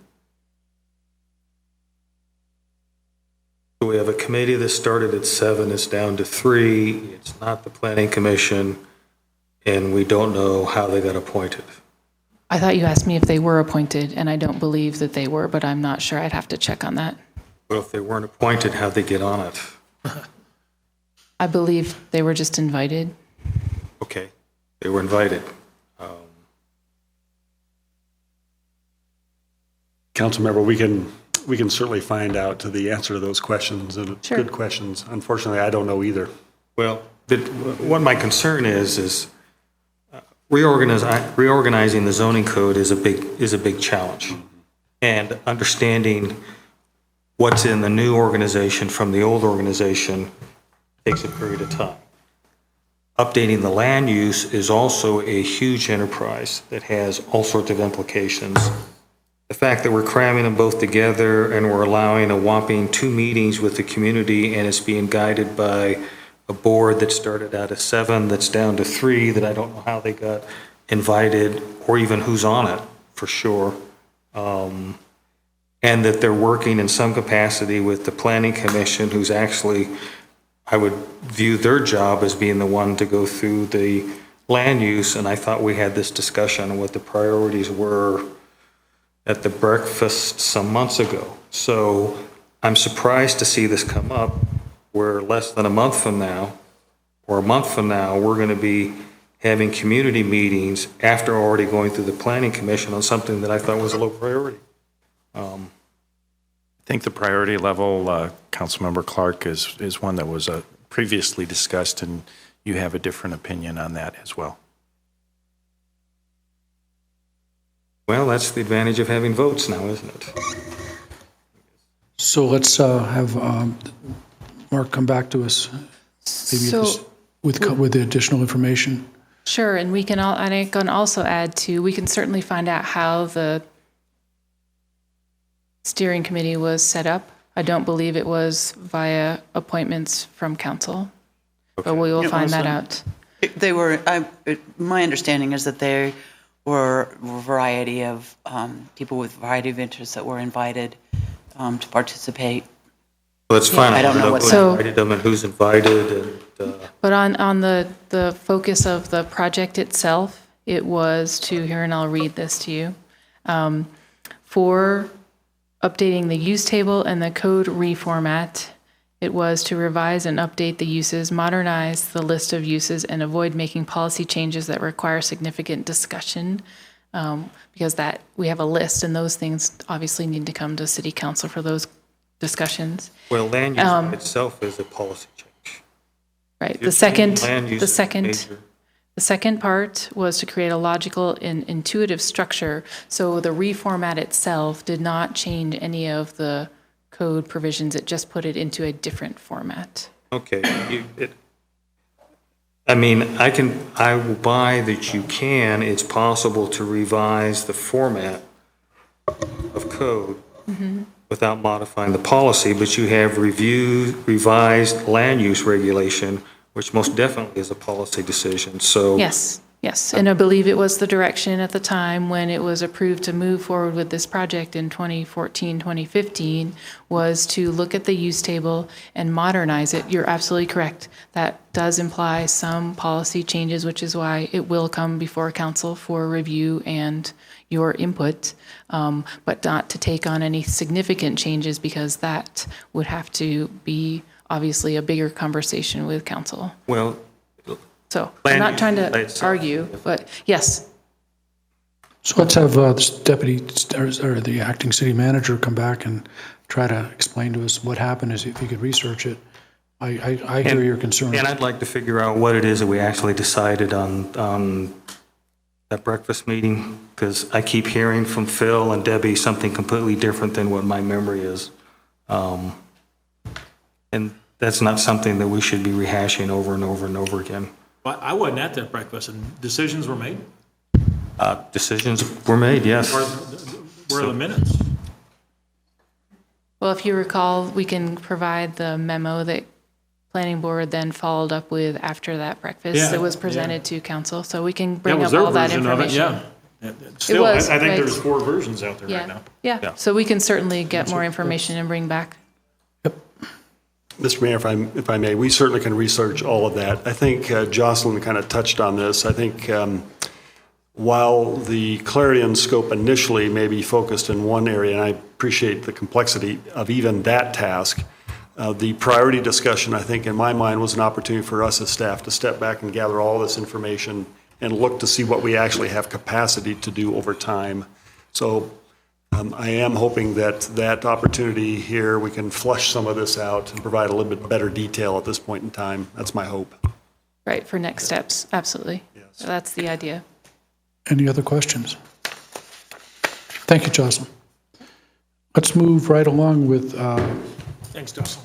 item C on our study agenda. It's ID 16-186, domestic violence education. This is going to be presented by our municipal court judge, Ethan Feldman, and by our chief of police, Doug Stevens. And this is in response to a request at a council meeting, at a regular meeting, when Councilmember Clark actually brought up the suggestion that perhaps it would be time for us to become educated as to what the policies and standards are in the police department and the municipal court. So with that, pass it to Can we turn the lights up Chief Stevens. a bit? I look better in this light, though. I look better than this. Total darkness would be Total better. darkness. Yes, That works. yes. Can you guys hear me Oh, okay? that's better. Okay. Thank you. All right, well, thank you, Mayor and Council, for inviting me to come here tonight and share a little bit with you about how the Littleton Police Department deals with domestic violence in our community, our processes, our procedures, and how we do that. And most importantly, to answer any questions you may have about how we do that. So I'd like to just begin by running you through basically a preliminary look at, we looked at our last 5 years or so statistics related to domestic violence calls. And the data suggests that we haven't seen a real increase. It's remained steady in the number of domestic violence calls we respond to every year. And those numbers are fairly steady, like I said, going back to 2011. We respond to approximately 500 domestic violence type calls a year. We generate reports on those. I'm sorry to interrupt. Do we have an analysis again? We used to have someone who did the analysis. Did we get one again? So we do have a data analyst, yes. Yeah, data analyst. And we have revised her job description to take on more responsibility. So no one specifically titled data analyst, but part of her, it's the same person. We increased her job responsibilities as well. Sorry to Yes. interrupt you. So one thing that I need to preface all this with is when we get into statistics, it's very challenging. Our records management system is pretty good at putting information in and very difficult at bringing information out in a usable fashion. And I see Councilmember Clark kind of giggling on that one. He's used to this type of stuff, I'm sure, with your background and experience. So one of the things that we do is do our best effort to accurately reflect what we're doing and the numbers that we have, knowing that when it comes to domestic violence specifically, and Judge Feldman, there you are, you're moving on me, so very stealthy. Judge Feldman put together a very well-written document to discuss, kind of what the municipal courts do with domestic. When it comes to police, part of that document describes the fact that there is no crime defined in this Colorado defined or revised statutes that domestic violence is a crime. Domestic violence is a category that is attached to different crimes, say like assault, threats to injure, criminal mischief would be damaging property. Those types of crimes are the actual crimes. And domestic violence is a category that goes on that. And what that entails, and that activates a whole another set of Colorado state statutes that directs how we as a police department, and in some cases how the courts and victim advocates and such, the whole system handles those types of cases. So a long way of saying when I say domestic violence, these are domestic violence calls that have some sort of classification assigned to them at the end of the day that indicate they're domestic violence in our records management system, okay? And I'll get into more detail on that a little bit later. But it's important to note that we could respond to these calls any number of fashion. We could get a call from a concerned citizen who hears a noise disturbance. That call may be classified in our CAD or dispatch system as a disturbance, nothing to do with domestic.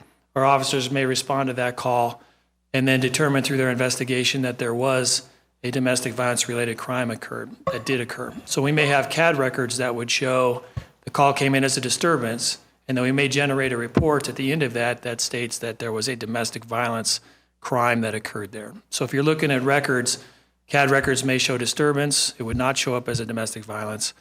Our RMS, our police report, would show a domestic violence. And that can work vice versa as well. We could get a call that states it's a domestic violence coming in. We may have someone who witnesses what they believe to be a domestic assault, domestic disturbance.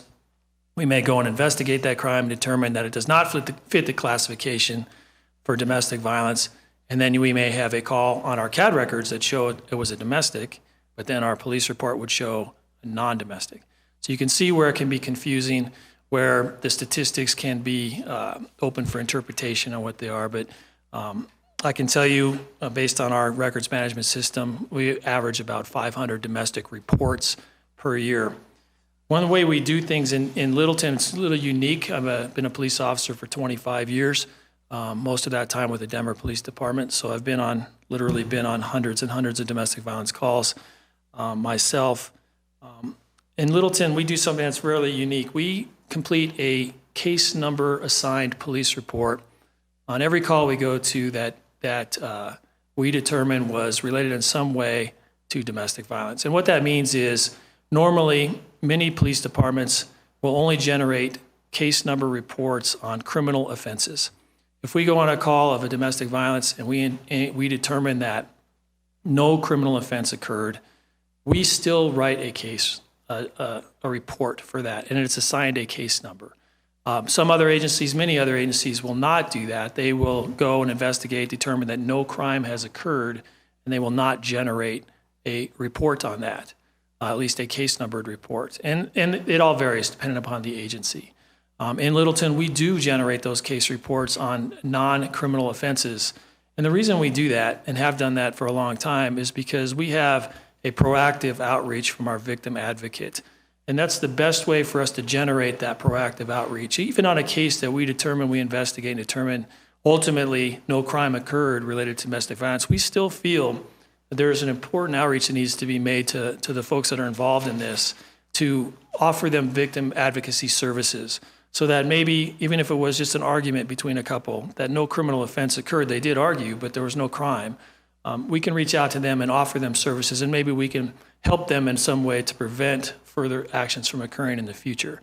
That's the main reason, the primary reason we generate that case number, because that initiates that proactive outreach on our side.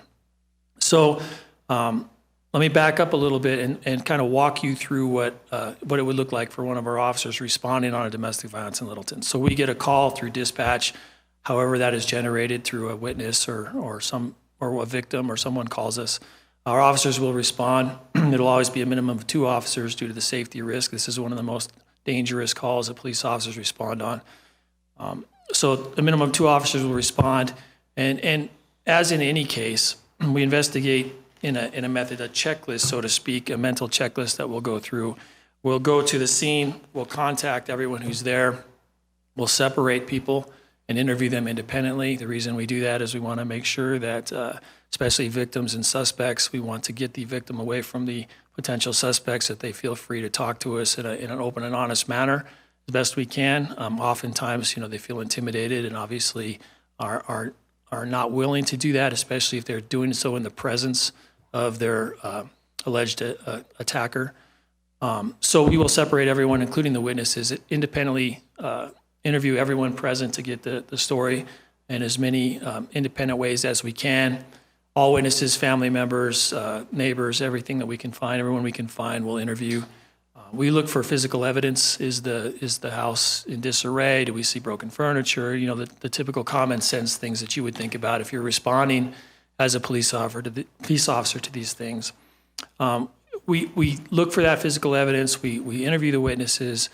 The officers will then make a determination based on that, based on all the information they develop, and there are other things as well, whether or not a crime has occurred. If we have probable cause to believe that a crime has occurred and that the person accused committed that crime, then we are compelled under the domestic violence statutes, this is the part where it dictates how we do things, that we are compelled to make an arrest. And we're compelled to arrest the predominant aggressor, which means the person who has committed the crime, right? So that is what we do. And then we have a series of procedures and policies and practices on what that looks like. So we do take the predominant aggressor into custody. They are taken from the scene and physically booked in to the jail. They are put in on a no bond hold until they see a judge, and the judge will determine basically what their bond would be.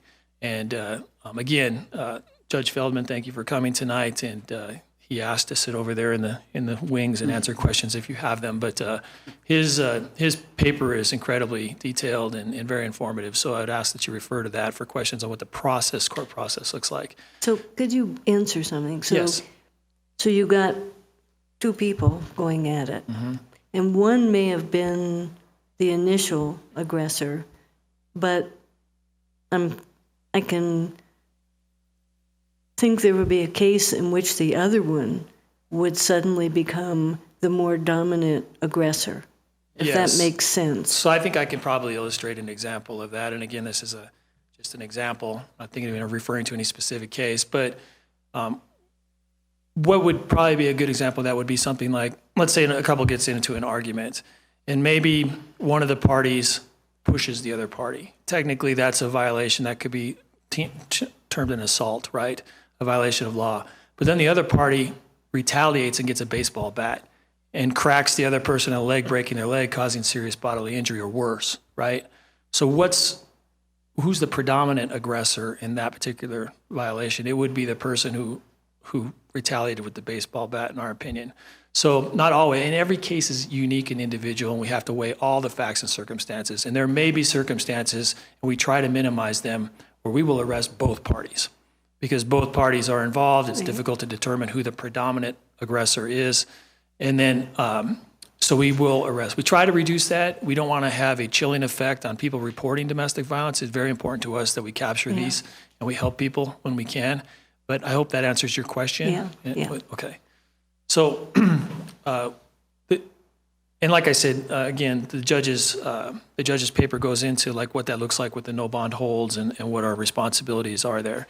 So our officers respond on these calls entirely too frequently. In my opinion, it's obviously a nationwide problem, and you've seen some rather high-profile cases, including here in Littleton. One of the reasons I'm here today is because we had a very high-profile tragedy that occurred in January with a murder-suicide related to domestic violence. And we had media inquiry, obviously. We have media members in the room here about how we handled that situation. So,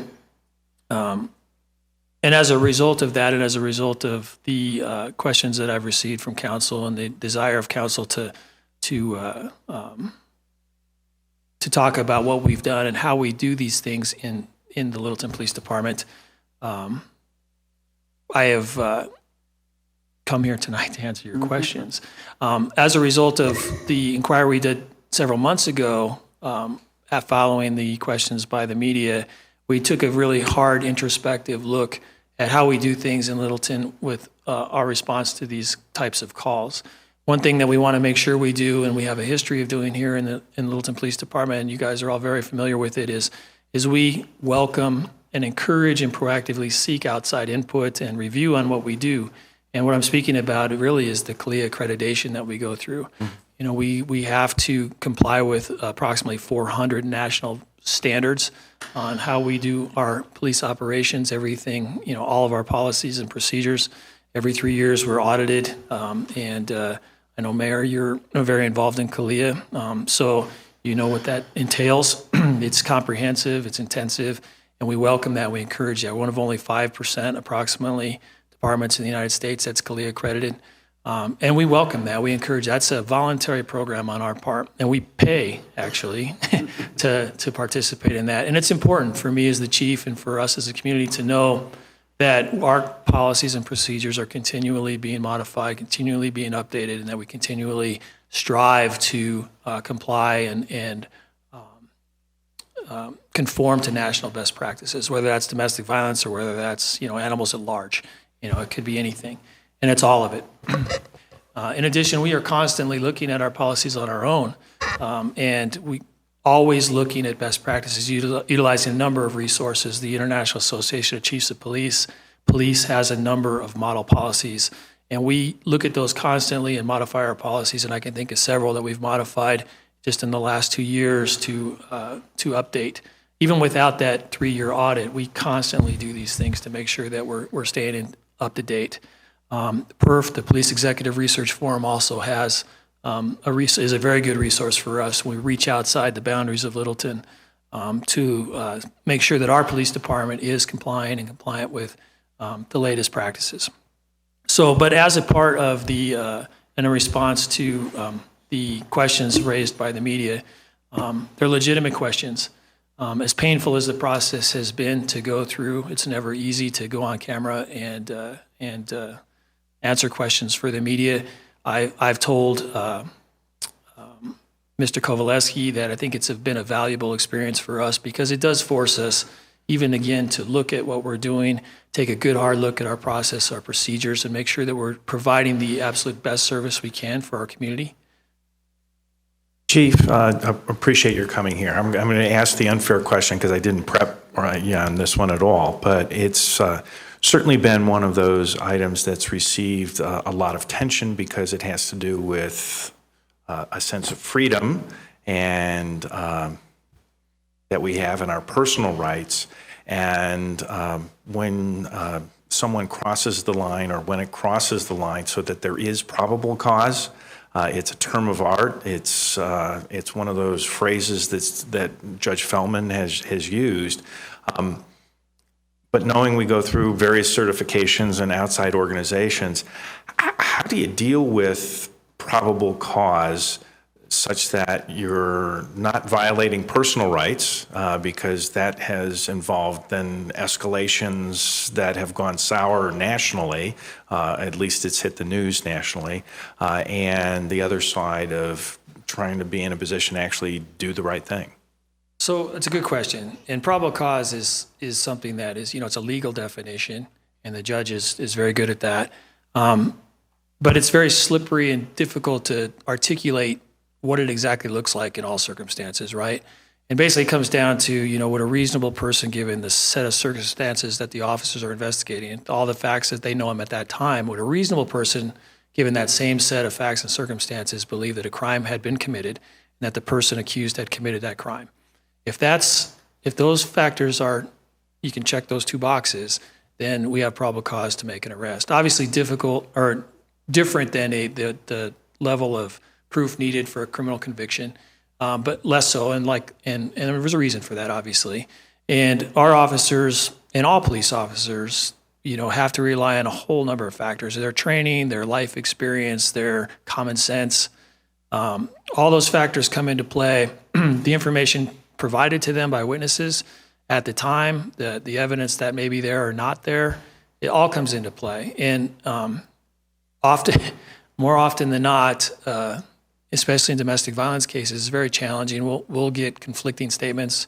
We'll get statements from witnesses who, and not just in domestics, but in many cases, I've been on shooting scenes in a packed bar where I can't tell you how 300 people fit into the bathroom, and they didn't see anything because they were all in the bathroom. But we get stuff like that. And unfortunately, we get that on these types of cases as well, where witnesses will say, I didn't see anything, I heard something, I didn't see it. But then later, they may contradict themselves and say that, yeah, I did see this, and I told the police that. Sometimes that occurs. Unfortunately, more often in domestic violence cases, we see the opposite of that. We'll see a victim will say, nothing happened, everything's fine, and then we'll find out later or through other witnesses that's not entirely true. All too often in court, and one of the reasons for our victim advocacy with these folks is that, and the judge can attest to this, I'm sure, is that victims will get to court and they will recant what they said happened to us. And I know the mayor has had many experiences with this, I'm sure, in his police career. So it's important for our officers when we go there to document thoroughly what we do, what we experience, what we see, what everybody says, because those documents come into play, especially in these types of cases, frequently in court. And that could be months or sometimes even years down the road.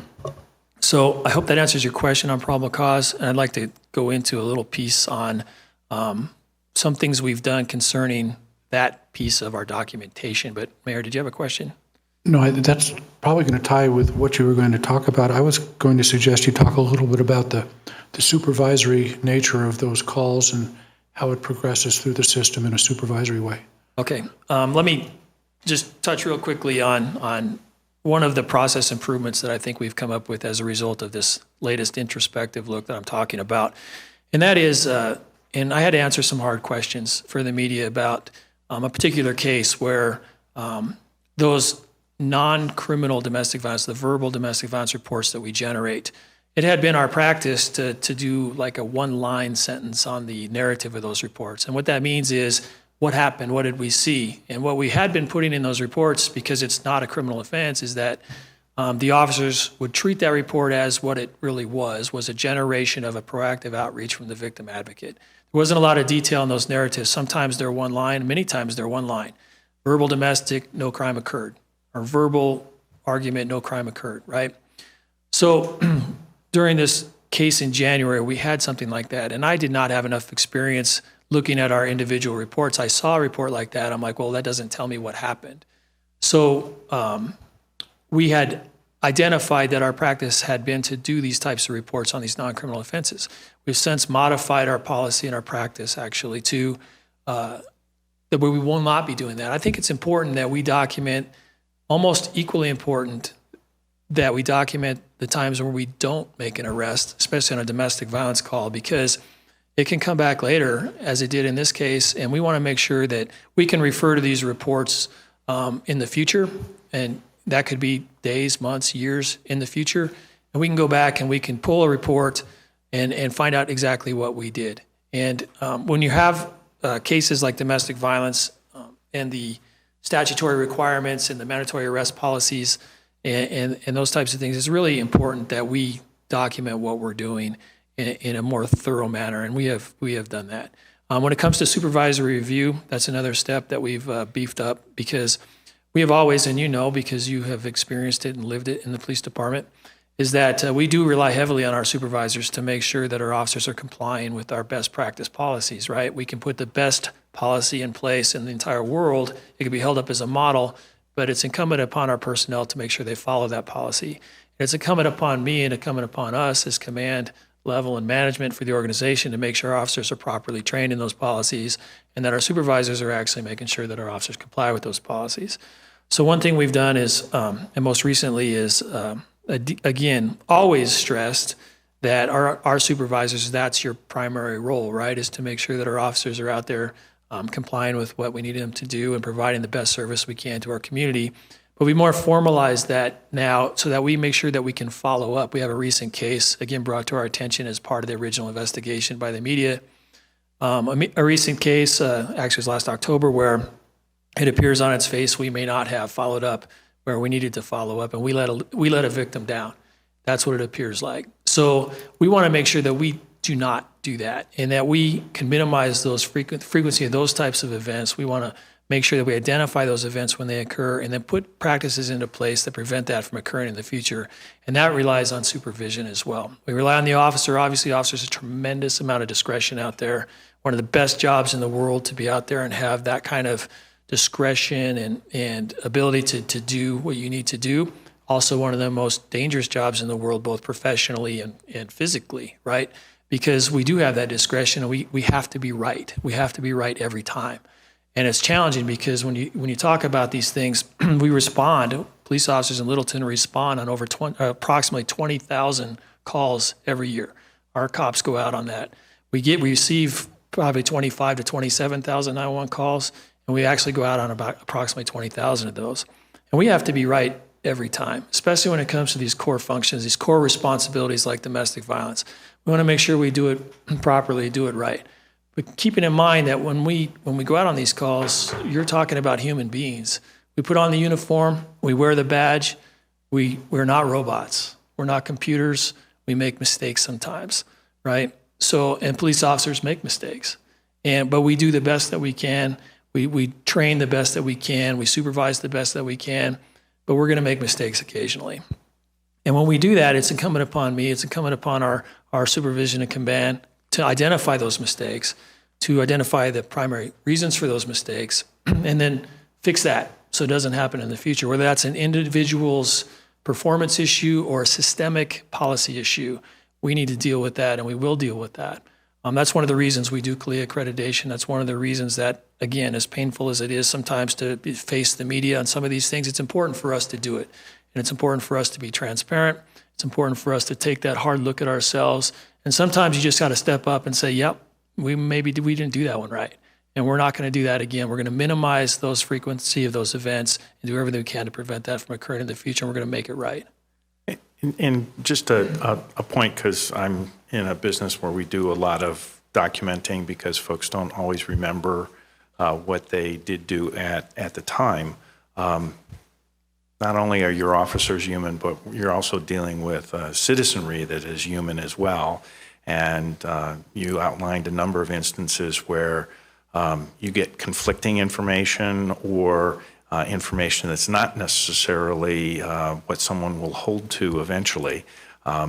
And that has to be very frustrating. How do the officers, what is the process to say, hey, you didn't get the right information, you documented what happened, but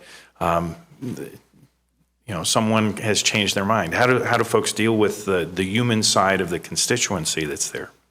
Right, and another great question. And one of the challenging things about law enforcement and police work, right? In order to be a good police officer, you have to be a people person, right? 99% of what we do is communication. And that includes de-escalation on the use of force. Can you talk someone down? All the way up to, can you deal with those conflicts? Can you see through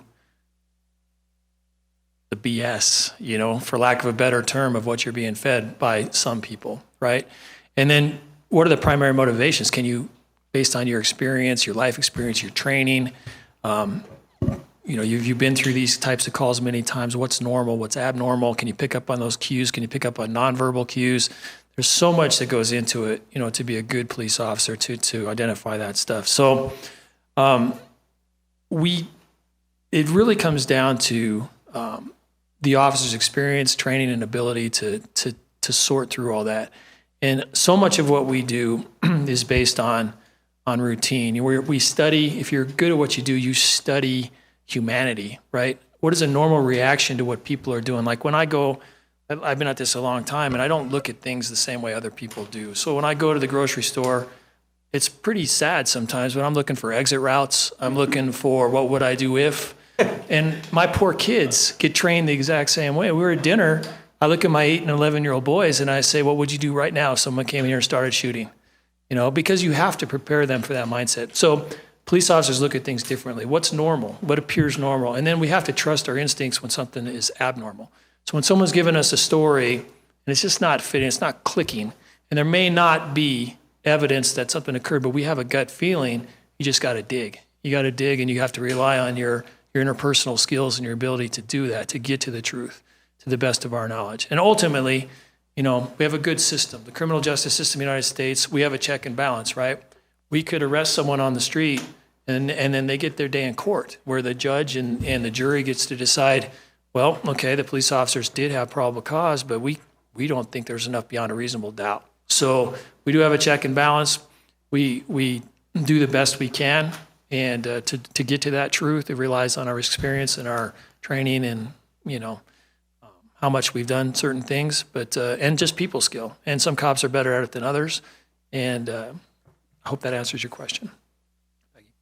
So I'm sure there must be some times, including incident you talked about, that there's tremendous emotional impact on what the officer experiences and does him or herself.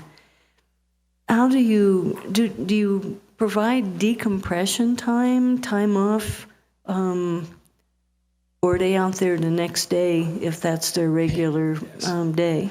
So it's a very good question and very timely. So one of the emerging trends, and I think we owe this to our military veterans, is that, people, we benefit from things we learn through the military in some cases. And post-traumatic stress and those types of trauma that our military veterans have really risen awareness to affect our first responders, police, fire, EMS. We see horrible things. We see some great things too. When I was given this badge my first day in the academy, they said, "Hey, welcome.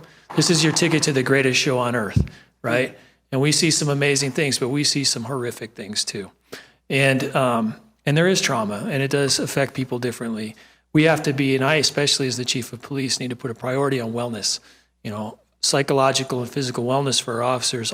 Police officers are, when you look at the stats, whether it's, physical statistics, we have a higher heart disease, we have poor eating habits, we don't sleep, we do everything bad. So we have to really, and over the last couple of years, you've seen a real awareness and a real impetus on this type of officer wellness.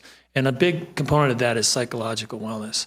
So in Littleton and in other agencies around the metropolitan area, there has been a big push for how do we provide our officers the resources that they would need to do that, whether it's a formal peer support program, whether it's the police chaplains program, whether it's psychological service, professional psychological services, whether it's just sitting down and talking with your people and seeing how they're doing. We do a combination of things, and everybody responds differently to different types of trauma, and they react differently to our outreach for help. And some will not outreach. And then we rely on our people that very close-knit, family. So we rely on our people to let us know if they feel like someone's struggling, and then we will try to intervene to the best of our capacity. Does that answer your question, Peggy? Yes, thank you. I assume your kids generate exit routes if there's Brussels sprouts on their plate. Yes, for sure. I have a couple systems questions, if you will. Sure. So somebody calls dispatch, they identify something happening. I believe you said dispatch doesn't have a way of tagging that as domestic violence, or they do? It just depends on how the call comes in. So what we would get is, and some of this is it's kind of a variable, for lack of a better term. So if we get a call come in, they say, "Hey, there's a domestic violence going in," that's how it will be tagged by dispatch. Our officers will respond thinking they're going into a domestic violence.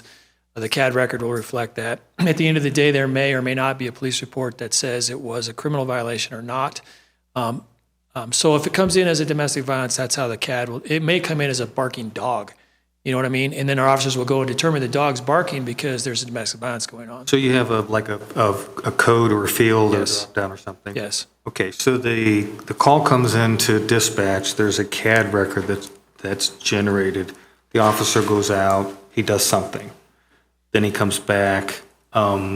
What's the next step? Is there then a police report that's generated? So when you're talking about a domestic violence, we do generate a police report on everyone we go out, whether it's criminal or not criminal. If it's a non-criminal offense, we'll do the police report. It used to be the one sentence narrative, now it's more detailed.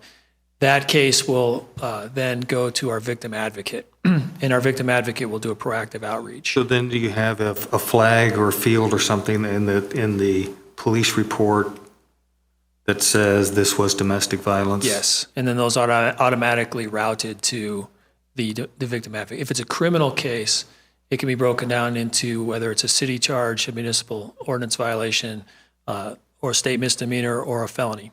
So the numbers may not add up. If you summarize all the CAD records that say domestic violence, they may not add up to all the police reports for that same day that say domestic violence. That is correct.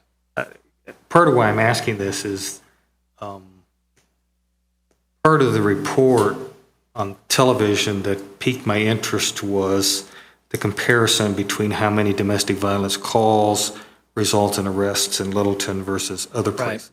And there's can be a number of different reasons for it. Yes. I'm trying to understand So how you get those statistics and what Mr. they... Kovaleski has left, so we can talk about him now. No, but he'd appreciate that comment, I'm sure.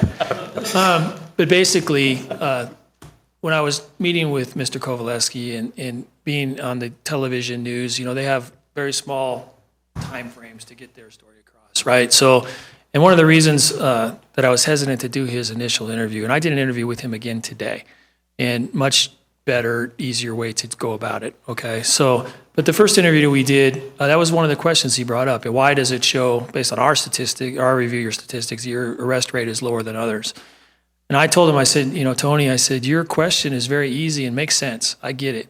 My answer is very long and complicated, which does not play well on the news. But I can summarize that answer. And really what I tried to explain to him is that other agencies, and he compared us to the Denver Police Department. I have a little experience in Denver, 22 years, right? So I know, and I have since verified, that Denver Police Department does not generate case-numbered reports on non-criminal domestic violence cases. So it's comparing apples to oranges, in my opinion. Other people may see it differently. He obviously sees it differently. And I understand that. I understand the confusion.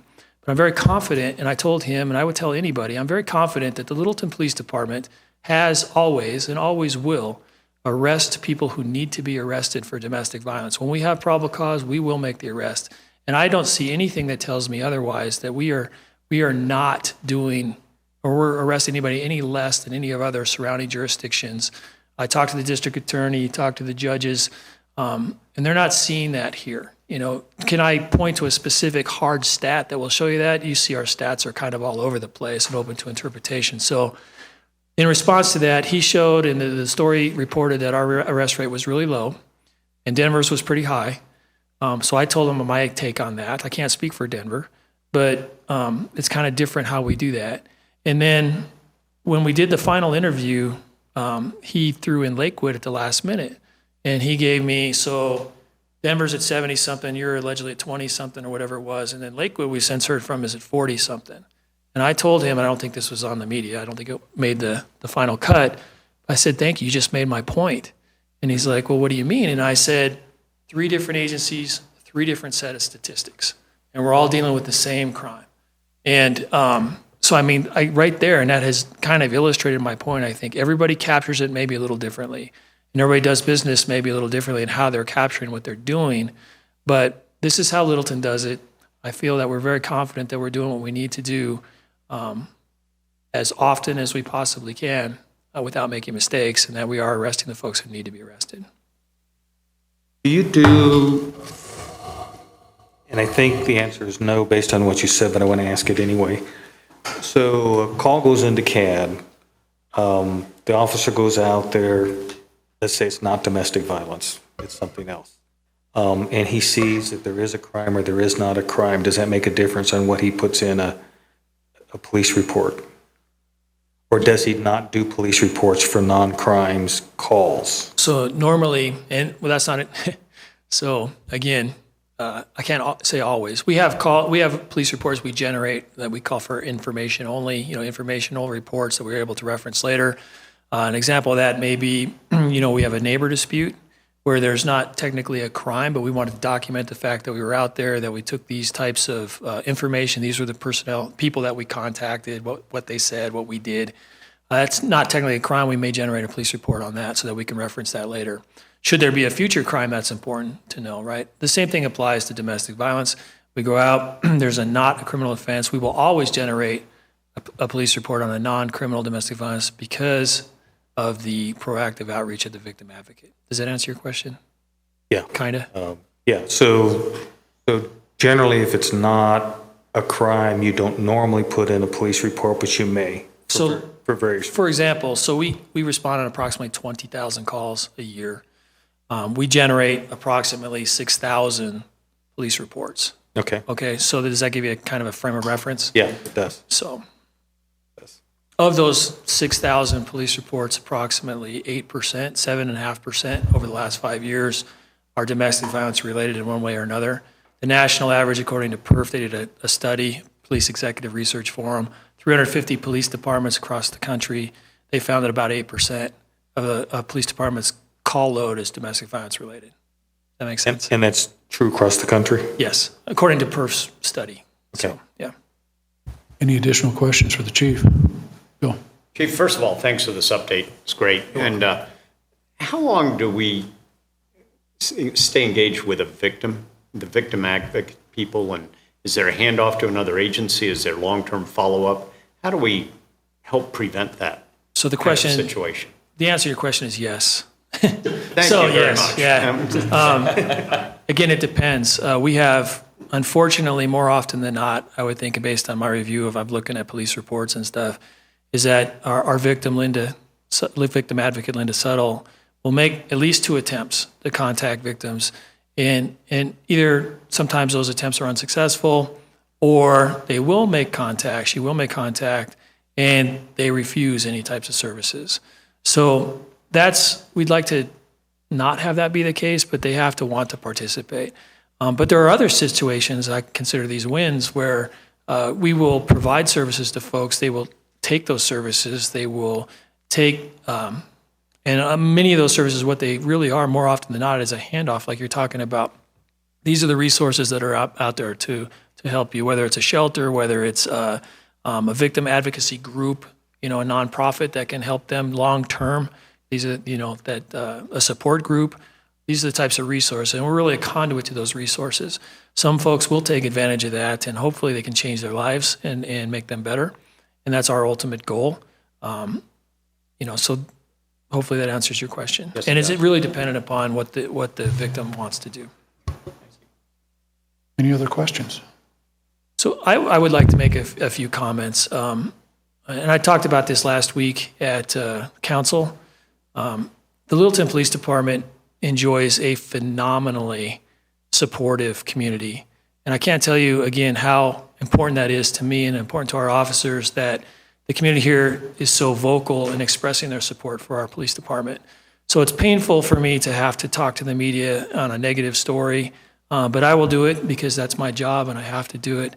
But I want to make it understood that we have tremendous support from our community, and we are very thankful for that. It's so important to our officers to know that our community supports what they do, especially given the overall negativity toward law enforcement on a national level. It's also important to note that we did not just blow off or try to dismiss the scrutiny we received from Channel 7. We took action and continue to take action. We want to make sure that we improve all the time. And there are valid questions that were brought forward. Sometimes my responses are very complicated and long, but we do look at it, and we took it seriously, and we have made changes. We have modified our policy almost immediately after that came forward on putting more detail in those non-criminal offense reports. We want to make sure that we're capturing what we do and why we do it, especially when it comes to not making an arrest. It's important that we do that. We've also worked with the courts and the prosecutor. Specifically, I had our entire department in July, from myself all the way down to the newest officer, attended a 10-hour mandatory supplemental training on domestic violence. And this wasn't just to talk about our policy modification and stress the fact you must do more detail and the supervisors must do a better job of following up. It was, we brought the judge over, sought his input. We brought over the city prosecutor, sought her input. They actually instructed us in blocks of instruction during this class. The victim advocate provided a block of instruction. And my intent there was that we get and I've referred to it on interviews as a refocusing. This is one of our core responsibilities as domestic violence calls, that we can't get this wrong. We want to make sure that we focus. Our focus as law enforcement nationally lately has been on not dying, right? So ambushes and those types of things, very frightening for our officers. But the odds of us going on domestic violence are much more likely than on odds of us being attacked, even though it happens every day and it can happen here as well. We need to prepare for both. But we need to make sure that we focus on our core responsibilities, and I consider that one of them, and our officers consider that one of them. So part of our training was to get the court's perspective, get the prosecutor's perspective, and get the victim's perspective. And it's a little different look on what we normally do. Normally we're front-end processing, right? This is our policy, this is your checklist, this is what we're gonna do, this report you file, and you move on. You go to the next call. And you could do 20 calls a night, you could do 2 calls a night, but you move on. what are we going to have for lunch after this call, right? But we got to think, and we got to make sure it's important for me, for our officers to understand that there's a victim there on everything we go on, especially on domestic violences, and we want to get that perspective. And that's a lot of what the judge provided for us, and Tricia, the prosecutor, provided for us, and Linda, the victim advocate. And we also touched on our policy, obviously. So, and then in addition to that, we will be participating in one of the only agency that I'm aware of in the state of Colorado. There is a national family violence sweep coming up. So basically a warrant sweep. And I know, Mayor, you're familiar with these types of things, usually with fugitives. So we're going to participate in this sweep. Last year in 2015, over 36 states had agencies that participated in this sweep. It's in October. So we're going to do research to figure out what local residents may have warrants, active warrants related to domestic violence, and then our proactive set unit is going to go out there and try to arrest those people and bring them in to face the judge here. So we'll be participating in that. Another action step that we've taken since these questions came to light was follow-up, and it kind of goes directly to what you were saying, Mayor, is where are those supervisors and commanders and what responsibility do they have? And we've always, and it's just been an understanding, right, that that's the supervisor's role. We have specific responsibilities. But has there ever been any formal way to make sure that we are tracking our follow-up on, especially these very important cases like this? In the case that I had to do an interview on today, we have an open internal affairs case, so I can't talk about it much. But one thing that we realized there, we could do a better job on documenting our follow-up and making sure that follow-up's getting done. So on this case, it appears on its face, while we still have an investigation pending, that we did not do that. We had a warrant put in for a criminal mischief related to domestic violence, and the warrant never found its way to the judge. And then that case just disappeared off our radar, and we let a victim down, right? So that's what it appears like. We want to make sure that we don't do that. We want to make sure that we follow through, that we follow up, that we have a formal process for doing that through the supervisors, through the commanders, and then we're able to go back and track and make sure that we don't have something fall through the cracks like that. Again, it's too important to our community and too important to our victims, and it's important to us. We don't want to let people down. So again, we can't do what we do here. We enjoy a very safe community, and I think it's mainly because our officers and our community work together so well. I've talked many times about the Ferguson effect and what that means to law enforcement in the United States. You can see that violent crime in the country has gone up over the years. You look at the big cities that are really, really facing a lot of scrutiny, and their officers, for lack of a better term, have shut down. So they're less likely to take those risky proactive stops because they feel like they're not supported by the community. Our officers are not feeling that. Our officers will make proactive stops. They'll stop things when we talked about how they feel about things, what doesn't look right to us. Can we articulate what looks suspicious, and then can we take action on that, legally take action on that? We will do that every time. And I think that's what helps keep our community safe. We can only do that because our community and you folks support our police department so well. So I want to thank everybody for that. Does anybody have any other questions? So I would think that our National Night Out program probably helps because the police go to wherever there's a block party. Yes. I think. I would think our Citizens Academy helps. So connected with the latter, do you think it would help or in any way to try to get some of the victims to do the Citizens Academy? Yeah, that's a piece that I think. To make a proactive effort? I think if we could find, and there are some very, very, very good people out there who have been victims who have taken that advocacy role and are good speakers and give that perspective to folks. I think it's important too from a police perspective, especially as the chief, to try to understand how we're doing, and how we treat victims. I never want a victim to feel like we ignored them or let them down in any way. I know that's unavoidable. Sometimes people will feel that way, but we want to minimize that. So I think that would be helpful. I'm glad you mentioned National Night Out. Last Tuesday was National Night Out. To put it in perspective on the support and the community, you guys all know the sense of community we have here in Littleton. But I saw a report on one of the news channels, I can't remember which one it was, and they were doing a story on Denver's National Night Out, and they said, they had over 12 parties in Denver. So we had 32 Where was Littleton. Tony? Yeah, so we had 32 parties, and I know you guys were all making the rounds that night, and we had the late council meeting. But that says a lot about our community. And then I know, because I hit as many of them as I could, and my waistline shows it. But everywhere we went and every place I stopped by, it was nothing but love for the police department. And we like to reciprocate that, and we want to make sure that our community feels that from us as well. Thank you. Yep.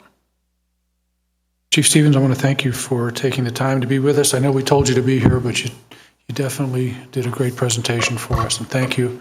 I know you're always available to answer questions, and I know that we've always had the arrangement with the city manager that you're available to talk to council members if it's something that isn't something that needs to go through the city manager, but just availability, and you're always there, so thank you. Judge Feldman, that is a great paper that you have written. Thank you very much. That needs to get published somewhere or go somewhere else, because it's really very, very complete. Please take the time, folks, to see that. It's an A+. It is an A+. It's an A+, and it's real world. It's real world, Judge. Thank And you. you keep Thank this you. up, you'll go places. You could be a judge one day. You'll be a district court judge. I know. For those that don't know, Judge Feldman is a retired district court judge and has a lifetime of experience in law. Citizens Academy was mentioned. Are you hiring folks now? Are you So looking we at? do have an application process open. I think the next Citizens Academy starts September 8th. I think that's the correct date. And highly encourage folks to come and join us for 10 weeks, one night a week, and kind of get a little bit of a taste of what it's like to be a police officer here in Littleton. And in addition to Citizens Academy, and thank you, Peggy, you're a staunch supporter, and as all of you are, really appreciate that. We also have other programs that we like to tout, and one would be the Junior Police Academy.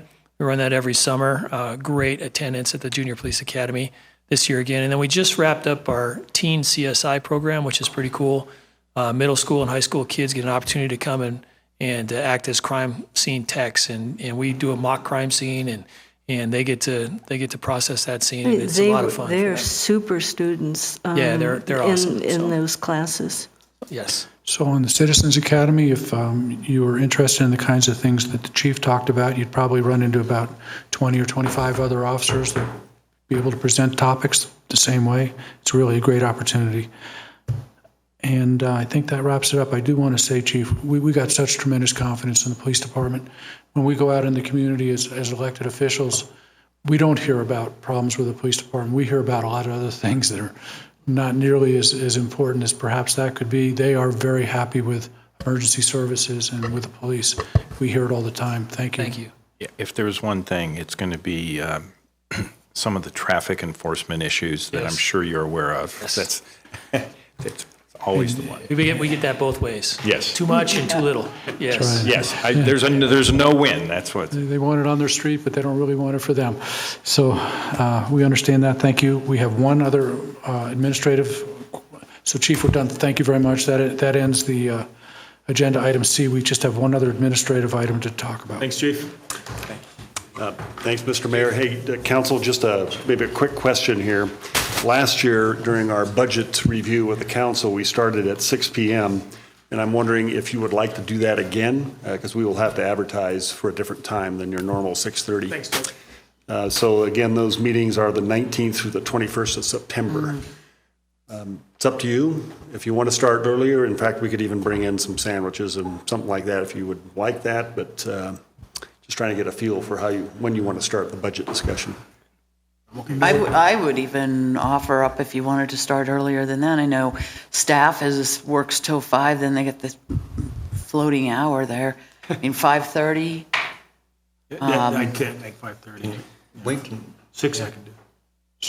So just for work issues, And my only concern is you don't get a whole bunch of citizens, but you get some of them that come to budget. If you get too early, then it makes it difficult for them to attend, so. Well, it's on TV, so. but we're okay with 6? We're okay with 6? 6 works for me. I'm hearing, even though Doug has. Yeah, 6 is, yeah. I can live 6 with sounds 6. good. Okay, good. We're adjourned. Thanks. Okay, thank you.